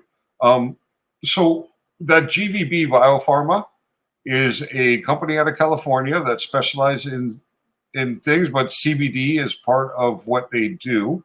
And you can buy a 10-gram bottle of CBD isolate for $10. and the shipping is $15 to anywhere in the U.S. So that's where you start right there. And then it looks like you already have some of the stuff you need at home. But if you want to do that, when you pass through that, if you want to order that CBD online, get that at home. When you're in Michigan at Rise, buy 1 gram of THC distillate in the syringe, pure distillate in the syringe. How far away is Michigan? I mean, if they're going once a month, buy as many grams as you need to buy, you know. Yeah, like Pure Sugar said she's going there shortly. So I'm just saying, if you want to test this out, you know what I mean? Because right now it's just me talking, right? So, if she wants to test it out, this is the way to go about it, right? Order your CBD online, have it shipped to your house. It's completely legal. It can go anywhere in the United States. Get your THC at the dispensary, bring them home, and then pop into the show the day that you got the ingredients there, and I will walk you through the process step by step. Rhonda, I love my THC as well, but everybody should, CBD is just something that you should take. Like if you can make it yourself for $4 and make yourself a little cart, every other hit, you take a little CBD, it's just going to make you a little calmer, but it's also going to give you all the other health benefits from CBD. Yeah. Just search GVB Biopharma CBD. Yeah. And it should pop right up in the Google search. Isolate, right? CBD isolate. Yeah. Isolate, yeah. Yeah. And it should be 10 grams for $10 or something. And like it's that. 99.9% pure CBD or higher. So, it's perfect. Yeah, I mean, it depends on your use, right? THC has value, CBD has value. But really what you need to do when you start thinking about, ratios of THC to CBD or CBD to THC is your intended use. Why are you using this for medicine? Do you want to control your anxiety and your pain? Do you want to control inflammation? Do you want to control nausea? So depending on the specific end use would be how you'd want to approach formulating in your ratios of THC to CBD. Hold on, I'm just going to pop the door for the doggy. Oh, let Loki out. I got to run a commercial anyway. Yeah, so we'll be right back. You're hanging with the Hippie and DoktorHigh. Say bye-bye to bottled water. Holistic Health Water has certified medical-grade water ionizers that make 7 types of water, including healthy alkaline. There's a 5-micron filter that lasts up to a year, and each machine lasts 25 to 30 years. Simply attach to your faucet or install under your sink. Even get a mineral spa unit for your shower. Go to ownyourwater.org to get a free ebook. Plus, pay for any machine in full and get an extra filter free. Change your water and change your life. Ownyourwater.org. Hey, Mrs. Hippie, why don't we take a ride to Dauphin, PA today? Dauphin? What's in Dauphin? Bella's Badass Crystals. Oh, but I thought you hang out with them on Facebook and on TikTok. That's only on Mondays, Tuesdays, Saturdays, Sundays. Today, I want to go there and pick up all my great finds. That sounds like a great road trip. That's Bella's Badass Crystals on TikTok and Facebook, but you can also find them at the top of the mountain in Dauphin, PA. They are badass. Okay, men, this is your time. Maybe you didn't choose this, but you're here now. You're going to go out there and be an all-star caregiver. It's up to you. So what are you going to do? You're going to go grocery shopping, cook, clean, be there emotionally and physically. You got to dig deeper. Drive them to physical therapy, doctor's appointments. Don't you forget about the pharmacy. No, you won't. Because that's what caregivers do. Don't give up. That guy sounds like Captain Kirk, eh? This is your time. Yeah, it sounds like, what's his face? And yourself. TJ Hooker. You're tougher than tough. Now go out there. William Shatner. Caregiver this world has ever seen. Caregiving is tougher than tough. Find the care guides you need at aarp.org/caregiving. A public service announcement brought to you by AARP and the Ad Council. Hi, I'm Danica Patrick and proud aunt. Watching my nieces grow, play, and Toys learn is her amazing. husband. But not every child gets to be carefree. If you're confused. 1 in 6 kids in the U.S. are hungry. 1 in Her 6. husband. That little girl Yeah, his sitting name alone is at the Toys Play playground, at Night. she can't play like the other on kids. here. She doesn't have the energy Oh, because she's hungry. Well, School lunch will be her only meal today. It breaks I my think heart everywhere. that this is the Right, reality pretty in our much everywhere. country, but it's something that Feeding America is working to change. Each year, the Feeding America network of food banks rescues William Shatner. billions of Thank you. pounds I of couldn't good remember his food name. that would have Shatner. gone to waste. Shatner This band. food is then provided to families and children in need. I'll be glad Being a next kid week, should be about later using your time, imagination, to show us learning, the same having time as Dr. fun. Phil. These children shouldn't have to miss out on simply Those being are a the kid gods of because they're meditation. hungry. To find out how you can help end childhood hunger in your community, visit feedingamerica.org. Brought to you by Feeding America and the Ad Council. Ah, yeah, baby, it's Muck Sticky. Join me as I return to the stage for the first time in over 4 years, September 16th and 17th, 2023, in Jacobsburg, Ohio, at the OVDJ Campout. It's gonna be a wild time, baby. The Mucker ship has returned to Earth, and I'm bringing you all back to outer space with me. Get your tickets online. Check out the OVDJ Campout on Facebook events, or go to mucksticky.com.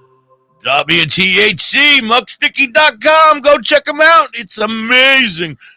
What's going on, Hi? You like how I call you Hi now? I'm just like, yeah. Cut it off. What's up, Hi? Oh, I'm D8. done with the doctor. Yeah. Good morning, Douglas. How are you? Distillates help my back pain and knee pain, as well as get me high. And I know you like to be high, Lori. Yeah, but she's a eating mess is with great because it's already activated, right? And yeah, but really, we got to get her to figure out a proper dosing, though, because if you remember correctly, she said a blob, and I feel like if she can figure it out, cut it out a little bit, cut down or whatever, figure out what the actual length is, so it's like a grain of long rice, or is it? Well, to most women's size doesn't matter, so it's okay. Right. It's not the size of the woman; it's the magician behind it. That's right. But pure sugar, it's better to be a guinea pig to yourself than to be a guinea pig to Big Pharma. That's for sure. And CBD, it depends on the type of pain you're experiencing, right? If it's like fibromyalgia or Crohn's, it's one thing. If it's pain from arthritis, it's one thing. If it's neuropathic pain, it's a different thing, right? So that's why I really think that you should play around with higher CBD and low THC, and the low THC is only really designed to engage the entourage effect, right? With the other medications. So I don't want you busting down the door. I want you to bust down the sidewalls. Yeah, no doubt. There you go. That's funny. That's funny. But yeah, that's the approach I would take. So, if it's something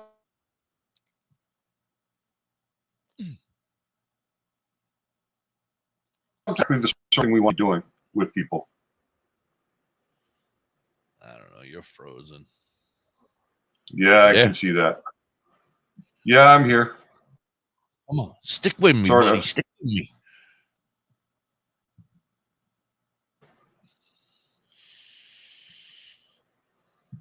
I'm a little teacup, short and stout.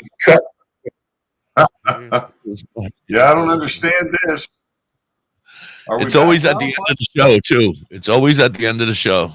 It's like somebody in your house turns on another Wi-Fi or something, and everything slows down just a little bit.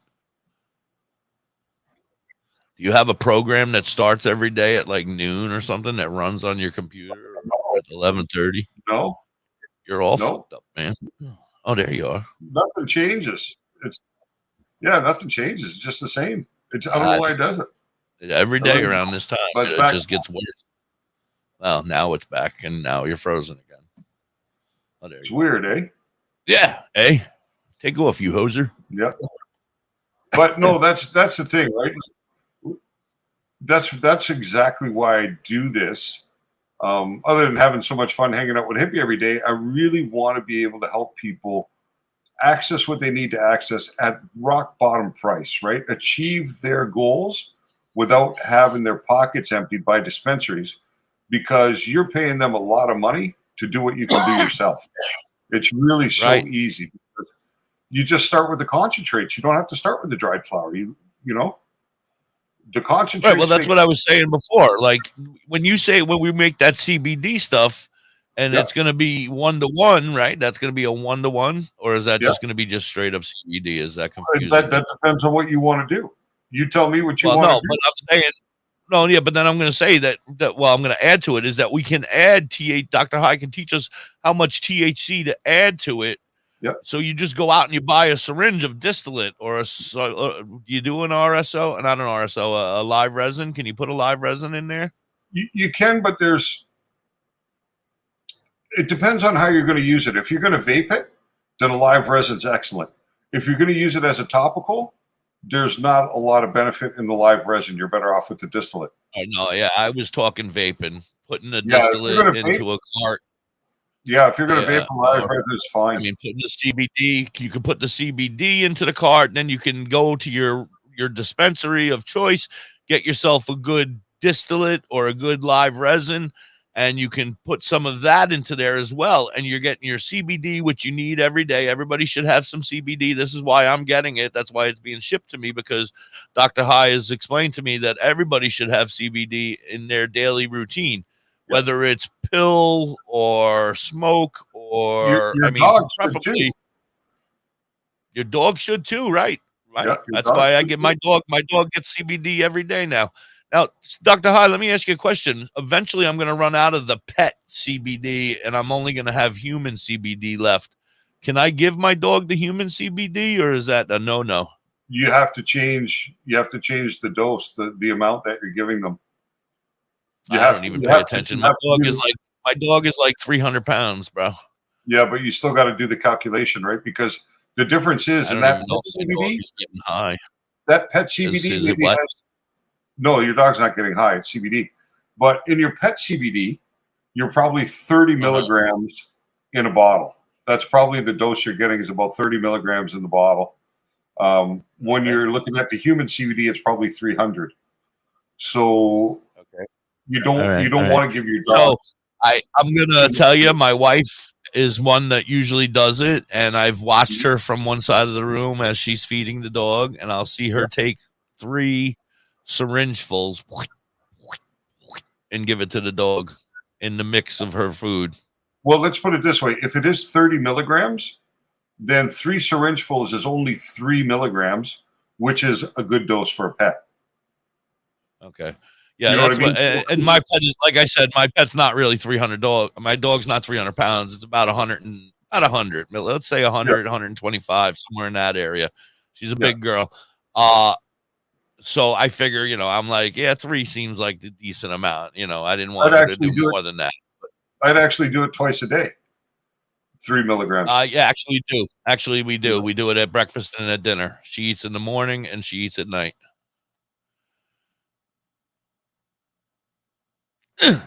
Chris, appreciate it. I'm glad that you enjoy spending time with us. Hold on. Let's keep the flies. How you doing, buddy? Where the hell did That's the point where I just leave the back door open a bit for him, but when he comes in, it gets all pushed out of the way. You're freezing, man. Stop freezing. Man, stop freezing. Yeah. It's a pain in the butt. All right, we're starting a GoFundMe for a brand new Dr. High. We need to get a computer for this guy. Ship it right to Canada. Yeah. One of our millionaire followers here. Please just throw a computer up to Dr. High. He needs one. We got to get him updated. We got to get him into the 2023s. He's still using a Mac over there. Well, I'll use a 2023 Mac. But this one's a little older. This is Mac 5.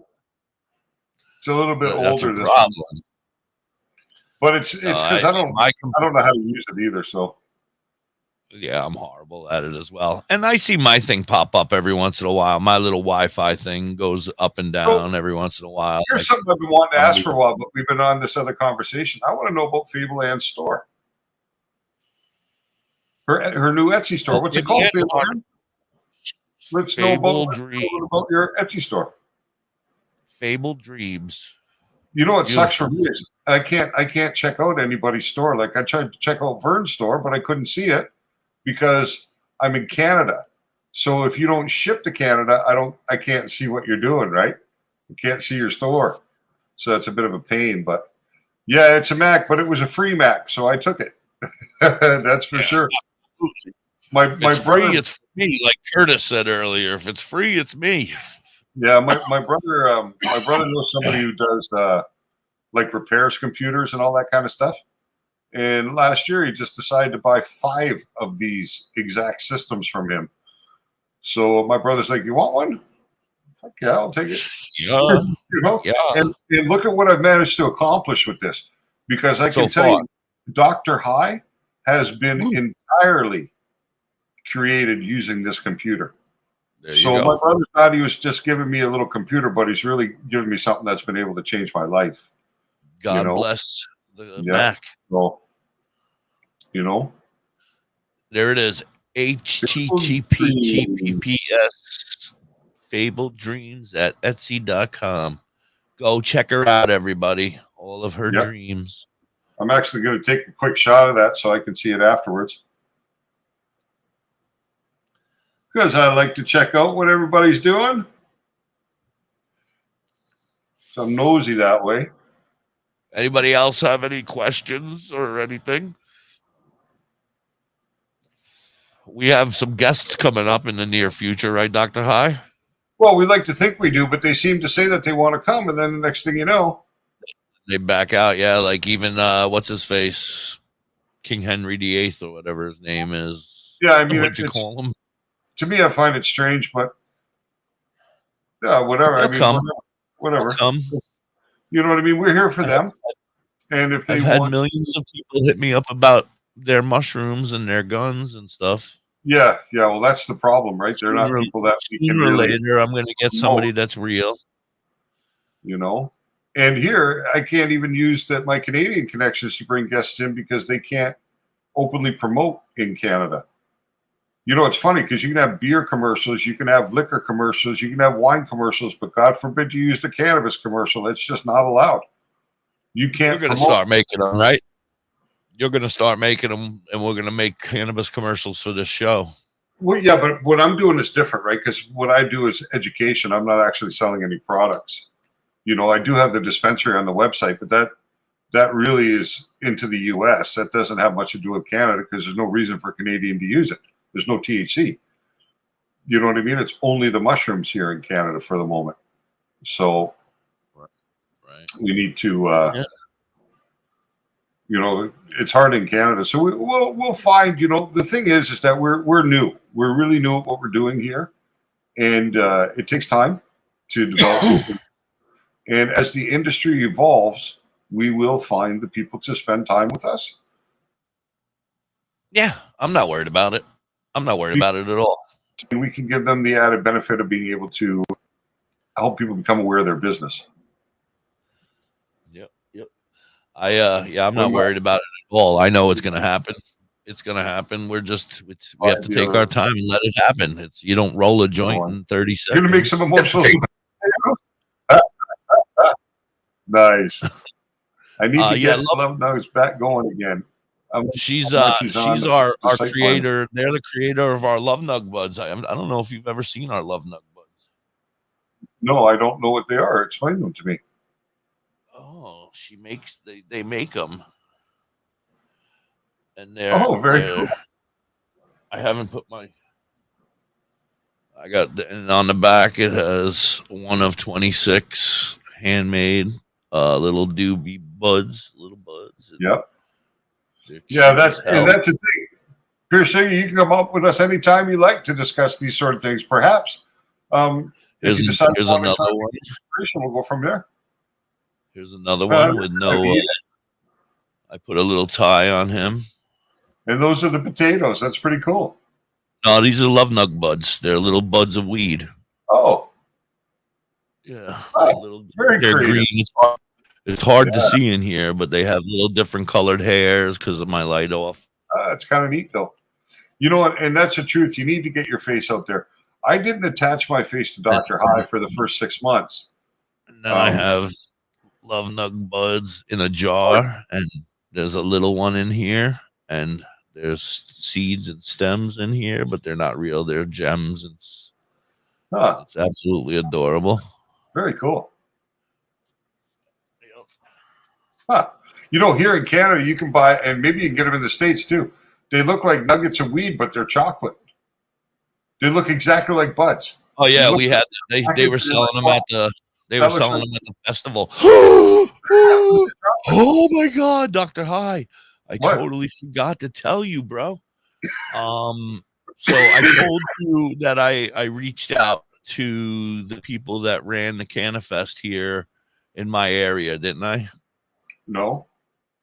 Oh, all right. Well, I reached out to the people who ran the Cannafest, and she has agreed to come on the show.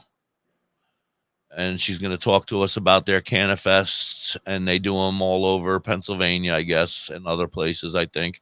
Nice. But I'm also working on being the promoter of their music next year at their Cannafest. Oh, that'll be fun. So, and then I've already spoken to Mr. Sticky, and he has agreed that if I can make it happen, he would come and perform there. So, nice. And he would be the headliner at the Cannafest. Oh, that'd be fun. Yeah, it's going to be fucking awesome if I can make this all work. I'm manifesting this right now. So yeah, I'm in the middle of that manifestations. But first, we've reached out to her, and she has agreed to come on to the show so far. Yeah. From there, it's going to just get bigger, hopefully. And I've already started. I've already spoke to my friend Elvis, who has the ability to have a campsite, kind of like Cannafest here. Okay. Where they had a campsite and property and a place where they have a stage. They were supposed to have a big concert, but the place unfortunately had a fire, and so they're going to have to wait till next year. But I told them 2025, Hippie Fest 2025, right there. So I can't believe we're going to have talking another festival in 2025 where it's going to be ran by WTHC Radio and Da.Hippie. Hopefully, if I can gather all the people and the help that I'm going to need and the work that we're going to have to put into it, including security and all sorts of stuff. But I got to figure it all out. It's exciting news. Yeah, it's fun. Yeah, hopefully it'll all work out. Go to PA. Have you never found another good reason to go to PA? I don't know. The time I spent in PA wasn't a good time either. I got to be honest. My time in Pennsylvania was not my favorite because I was in New Canaan. Wasn't your best time? And I was in Lewisburg, Pennsylvania. So they're beautiful areas, except for that spot where you were at. Yeah, except for the razor wire and big walls. That's funny. I'm just a ghost. Oh, Nick, in the chat. Nick, we just ignore you. No ghost. Oh, I do. You can respond to him. I'm done. I'm hoping it can all work out. I've spoken to Muck. He said if you make it work and they give us a decent offer, and he said, the offer doesn't have to be $1 million. I'm not looking for $1 million to perform, But you if they make me a decent offer, a couple of bucks. That's what it's about, right? Cover the expenses and allow them to bucks. That's all. Yeah, and it could turn out to be a 2-day thing because they do it to 2 days. And I have a bunch of other friends that are right here in the Poconos, including Scotty Crosby, my friend who plays. He could come and perform there. I could have Pocono Posse come and perform there. I could have a couple. Brandon Brookins can come and perform there. So I've already got and Muck Sticky. I've already got 4 bands already lined up and ready to go, and I haven't even reached out to Pennsylvania yet. Who wants to come up and hang out? So none of them even know about any of this. Now, now they might because we're on the radio, but this is all a dream. But if I can make it happen, fuck, I'm excited. Absolutely. Yeah, you immerse yourself in the culture, right? That's your exposure, because that's really what what's necessary for us to be able to reach as many people as we can. You got to be a part of the community. Right. Just that simple. And if our goal is to help people, we can't help people that don't know that we can help or don't know we exist. So right.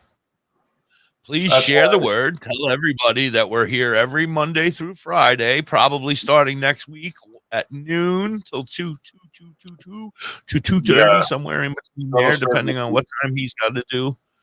Yeah. Well, it'll be 2. It'll be like you got to get off at 2 at that time, or no. A lot of times when I got to go here, it's because I either got to make lunch for my wife who's about to go to work, or you got other things to do, right? Or I'm in the middle of working because I was in the flow before we come on, right? And I need to finish my stuff. So by that time of the day, usually I'm done by 2:30. You know what I mean? 2:30, 3 o'clock. I'm done. I'm ready to just chill now. That's my day's over because I've been working since 5 in the morning. So, so I think the afternoon does a few things for us. It allows for us to access a lot more people because we'll have the West Coast now available. It'll be a more reasonable hour for them. They'll be awake at least. Yeah, sand their eyes. So, and it could be interesting because we might have very knowledgeable people that pop in to have discussions. Right. And I feel like even if it doesn't work and say you move to me just going to the shift is a better idea. You know what I mean? Like if I go to that shift 12 to 8:30, 8:30, something like that, then, if you have to move and you have to work a daytime shift, we can still do the show at the end of the day. You can come home from work, and I know you'll probably be tired or whatever, but suck it up. Funnily enough, part of the reason that we're considering this move is so that I have the freedom to do what I'm doing, right? Because here it's very, very difficult for us to survive just on my wife's earnings. It hasn't been really easy here. So by going to Quebec, we'll be in a situation where we can survive quite easily on one income, which allows me to do this. I can get a job. Absolutely. But to me, this is my job. It just doesn't generate revenue yet because it's so new. Right? Me too. So it takes time to get to the point where we're both in the field where we were just talking about a little earlier. It's a $300 billion field. Oh, there's so much possibility for the future potential. I know. So I mean, we're in on the ground floor. I mean, maybe this is part of the reason. In the article you were reading, Michigan, they're saying that Michigan tends to be old school because a lot of their sales are still flower. And a lot of that has to do with people just don't understand what the concentrates are. You know what I mean? That's because the people now, it's a new thing in Michigan. I don't know how long it's been legal, but it's only been a couple of years, I think. I think it said 3 years or so 2018. So whatever that is. Okay, so 6 years. I bet you when in the first year they were selling, it was probably a whole bigger ratio of dried flower than the concentrates. But over the past 3 years, people have been gravitating into trying something different. And I guarantee that. Well, I don't guarantee anything. Nothing's ever a guarantee here. But I would bet that the percentage of people that are smoking flower are older generations, and the newer people are the younger kids that are doing the dabs there. Like the 40% is the youth that are learning about the dabs and the carts and everything else, but the older folk are still the flower smokers in that area, I would think. Well, that's it. And if you're actually dabbing with a rig and a nail and a torch, which is the way that a lot of people do dab, I don't see too many 60-year-old people getting into the process, right? Because it's just I'm 52 and I don't like to do all that fucking work. It's a lot of work, man. You gotta be temperaturizing and all that. A lot to go through. Right, and there's so much easier ways to do it, like with your nectar collector, like with a vape pen. Yeah, there's a lot of really. I love the carts, but they're too convenient. Through the whole process of I'm sorry. Yeah, we're getting cut off again. Yep. Frozen again. Yeah, there you go. I hit you every once in a while. It works. Yeah, like I was saying, I'm in my 50s and I'm already tired of trying to figure. Even dabbing with my nectar collector can be a pain in the ass. You know, it's like you gotta light the torch, then you gotta fucking heat the thing up, then you gotta hit the hit. I would rather just roll a joint. There's A Robert. lot more. All right, Mr. How are you, Slow. Robert? You know, and just smoke a joint. I've been enjoying these joints lately a lot. Yeah. I'm gonna start buying cones but you know, the pain in the ass is that I'm not a grinder guy. I break up by hand and right there, ready to go. Yeah, see, but none of my dispensaries sell pre-rolls. Rolled and ready. Yeah, but none of my I dispensaries. froze at the right time for a change. Yeah. Do you think that your pre-rolls aren't that same shit that they're putting in the jar and selling to me at the dispensary pre-grinded? No, I know I know the guys where I'm going, and they know me, so I don't worry about that, right? Because I know what they're doing, and for them, because they make so much money, they actually give these away. They don't sell them. When you go in there and you buy, when you go to the car, inside your bag is a few pre-rolls. They just throw them into the bag. Awesome. You know what I mean? They don't give us nothing. Just they like give us that. a discount, you know, like if you spend this much the next time you come back, you know, you get 10, that's why 25 when I bucks. popped in the other day, because I've been on the pens lately, right? I've been vaping for a while. I haven't really been buying flower for the last month or so. I've been vaping on the pens, but I kind of missed a joint, and my wife kind of missed the joint. So when I popped into the dispensary the other day, I just said to the guy, give me $20 worth of them pre-rolls, or can you give me $20 worth of them pre-rolls? Because I know they're giveaways. He's like, yeah, no problem. He gave me 10 of them for $20. I mean, how can you go wrong, right? $2 a pre-roll. Yeah. My math. And those pre-rolls are pushing, 0.8 anyway. You know, so they're Of almost a gram. Yeah. Right. And how's the quality, sir? Honestly. Perfectly acceptable for me. Perfectly acceptable for you. Okay. Yep. All right. I take that as an answer. Yep. I love vaping and hitting a bong as well, says Rhonda. Rhonda, those are the best two ways to do it. If you're going to do flower, a bong is the best way because you're going to lose all the bad stuff in the water on your way through. So you're not getting that stuff that you don't, the plant matter and stuff that you don't want to inhale. And then, of course, vaping is the best way to do it, I would say, overall. Yeah. And that's for your purest hit. Yeah, and vaping dry flower is the best way for dry flower, and then the bong is right there with it. And concentrates, vaping is an excellent way for the concentrates. You know, there's just a lot of positive with it because you're not combusting plant material. Right. Plain and I simple. mean, we all did it. So Bad don't be day, sad. no smoke until tomorrow. Well, why do you just stay at work then, Mr. Slow? There's no point being home. You should have got the overtime money so you could buy more tomorrow. Work a double, yeah. Just be like, Good I to might as go. well just Because, I mean, work a double. If you can't be high, you might as well be working. You know? He doesn't mind a cocktail or two, so he'll go home and have a cocktail. Who are you going to miss, Lori? Why do you have to miss anybody? Because work's sad. Yeah, work is sad. Work sucks. Yeah. It's a four-letter word. But see, that's not necessarily true. Because for the last 10 years, I have really enjoyed my work life because I've been doing what I love to do. I've been in the cannabis industry. I'm going to tell you something very similar. Since I started doing this radio, I don't get paid yet, but soon it's on the horizon. Yeah. And if that works out and if everything keeps going the way it's going, I haven't called off or missed a day of work in almost 2 years now. Man, I can't wait till you and I sit down to sign my first contract. I know. It's going to be amazing. I don't know how much you're going to pay me, but it's going to be great. We'll work for weed. Me too. I'm working for weed here too. Any of you companies out there want to throw us some weed, feel free. I'll taste it, sample it, shout you out every day. I'll say all the things about these Canadian companies they can't say about themselves. Just put me in the loop, man. I'll promote you. Yes, I agree. That's just one of the benefits. Mm-hmm. That was sad that seed guy. I really wanted him to come on because I want to be able to, promote. The problem is that you don't know who's who.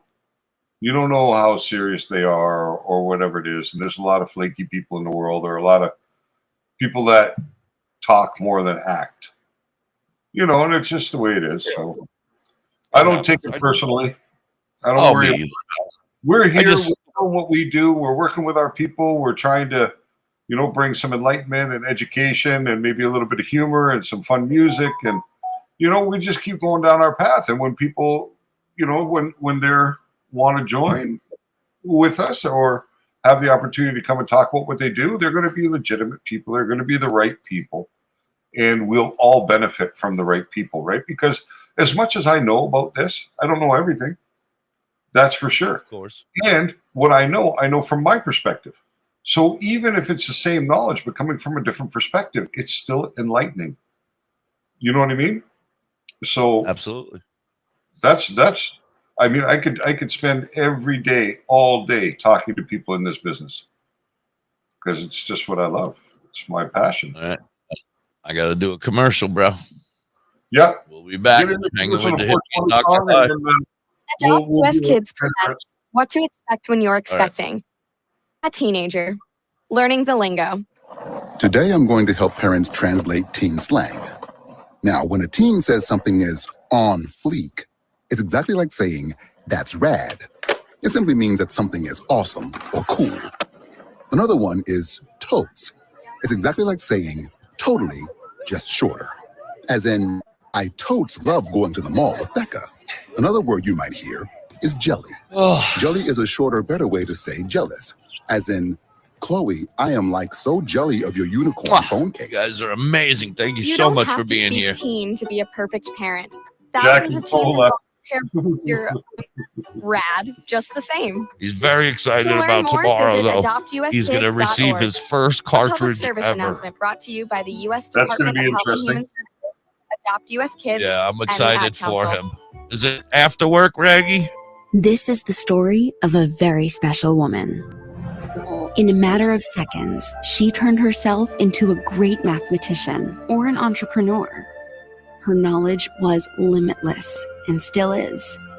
She could also make monsters disappear, especially those that lurked in the shadows under the bed. Once, I love it. The guys I used to work with. Teenage girl's broken heart, which had been shattered in a thousand pieces. They're doing a back-to-school sale.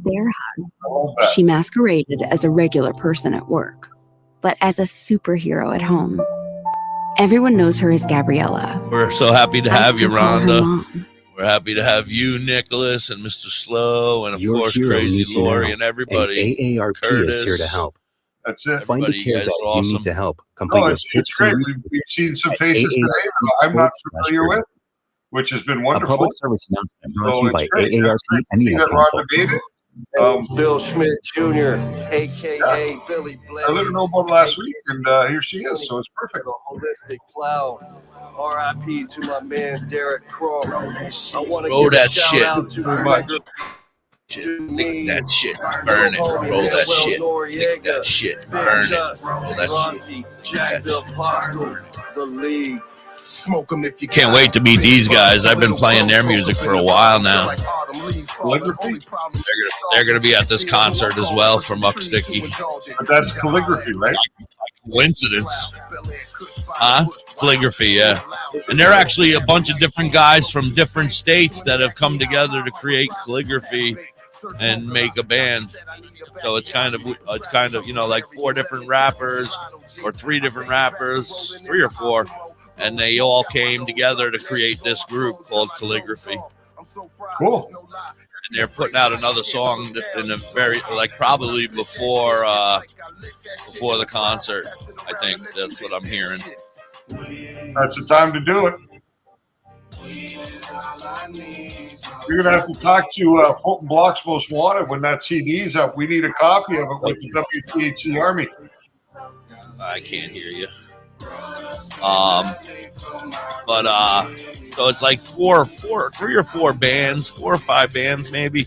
And then the rest of it is a bunch of DJs, like 14 DJs throughout the time. They're saying it's going to start, the music will start at 2 in the afternoon and go till 2 in the morning both nights. So Muck Sticky's going to be on at like midnight till 2 in the morning probably, or something to that effect. That's no good for stoners. We're asleep then. Hey, Loki boy. Homie got the rap, give me the sack. Let the good times roll. Therapy, earth, body, and soul. World, give me beef, Bel Air Kush, give me mental control. L-Lit, back row, 5 hats told. The studio we roll, bring relief. We the musical, I need to know. Healthier than pill pop. Mother, give me herbs that fill spot. My medication, kid to a kill shot. Many strands, lay hands in stressful situations. Out of all the girls in my life, Mary Jane, a reservation. Here at 23, raising hands of liberation. A celebration, history free from information. Stand up, provide the right education. Show love, holistic cloud, politics throughout the nation. Making us stop debating Billy Blunt, stash, flavor, taste the weed. Weed is all I need. Smoke that weed. Weed is all I breathe. Broke down leaves. Roll up in the leaf for my relief. I'm in love with the THC. Roll that shit, lick that shit, burn it. Roll that shit, lick that shit, burn it. Roll that shit, lick that shit, burn it. Roll that shit, lick that shit, burn it. Roll that shit, lick that shit, burn it. Roll that shit, lick that shit, burn it. Roll that shit, lick that shit, burn it. Roll that shit, lick that shit, burn it. WTHC, we are back. That was Calligraphy with THC. I absolutely love that song, and I can't wait to meet these guys. I'm going to chill with them. I'm going to smoke some with them. I'm going to hang out with Calligraphy, and I'm going to hang out with Muck Sticky. It's going to be awesome. I can't wait. It's just about a month. I think it's a month today, the concert's a month from today. DoktorHigh, I want to talk to you really quick because Raggy mentioned to me that he got a look at his cart that he's going to be getting. Okay. And he said that the oil, I think if I remember correctly, we were kind of discussing this, and this is his first cart. And I'm a little concerned because he said the oil was so dark that he couldn't really see through it at all. From what he could tell. I don't know. Said, I don't know about any dark oils. I mean, you should be able to see through the darkest oil. You should still be able to see through it somewhat, like. Let me ask you this, Raggy. Do you know how to send me a message? Do you know how to get through to me? Because what I'd like you to do is take a picture of the packaging, both sides, so I can read what it says and to get a good picture of the cart. What? Yeah, he will. I mean, he'll be able to, but it's not that type of guy. So he's have to pay for it and get it no matter what. And then we'll be able to take pictures and send it to you. I just want to see it. Yeah, he can. I told him the same thing. I said, if it just says THC on the back in California, there's a good chance it's probably going to be something that's not quite as real as you want it to be. I mean, it'll probably get you buzzed, but on what? We don't really know. I would be really surprised if something from California is showing up in the UK. Oh, he said it's all USA packaging. Yeah, but it's not legal. So I don't see how that works. So it's the shit with the Monopoly dude on the front of it, or a package that's our TKO is one of them ones that's here. If it's a TKO, it's all right. I can tell you right off the bat, it's crap. It tastes like shit. It makes you feel like shit. Not necessarily, because I made 100,000 of those vape pens, and mine didn't taste like shit or look like shit. You know what I mean? TKO? So it all depends. No, not those particular ones, but vape cartridges. I made a lot of them, and they didn't always look the same because the extractions came.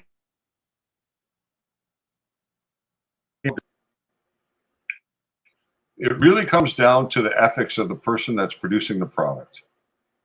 You know what I mean? That's really what it comes down to, is what the ethics of the individual who's doing the production is when it comes to this type of product.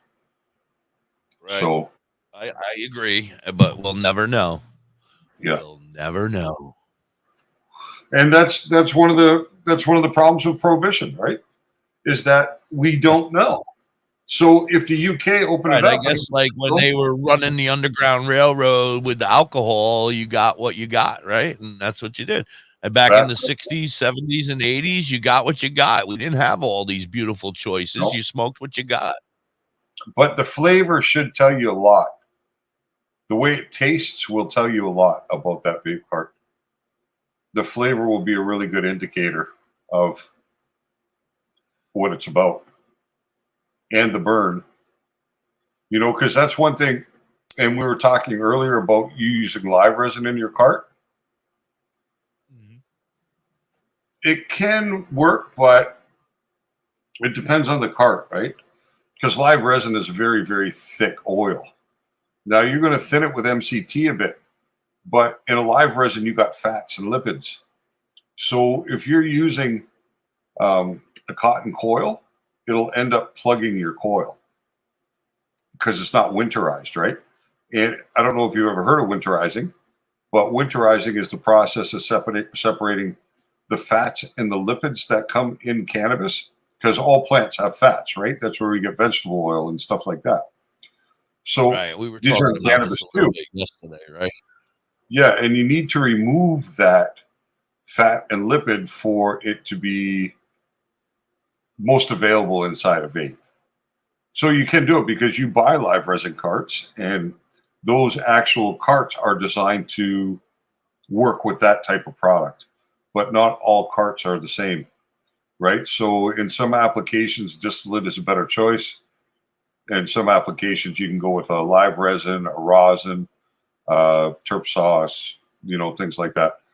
So it just comes around. So crazy.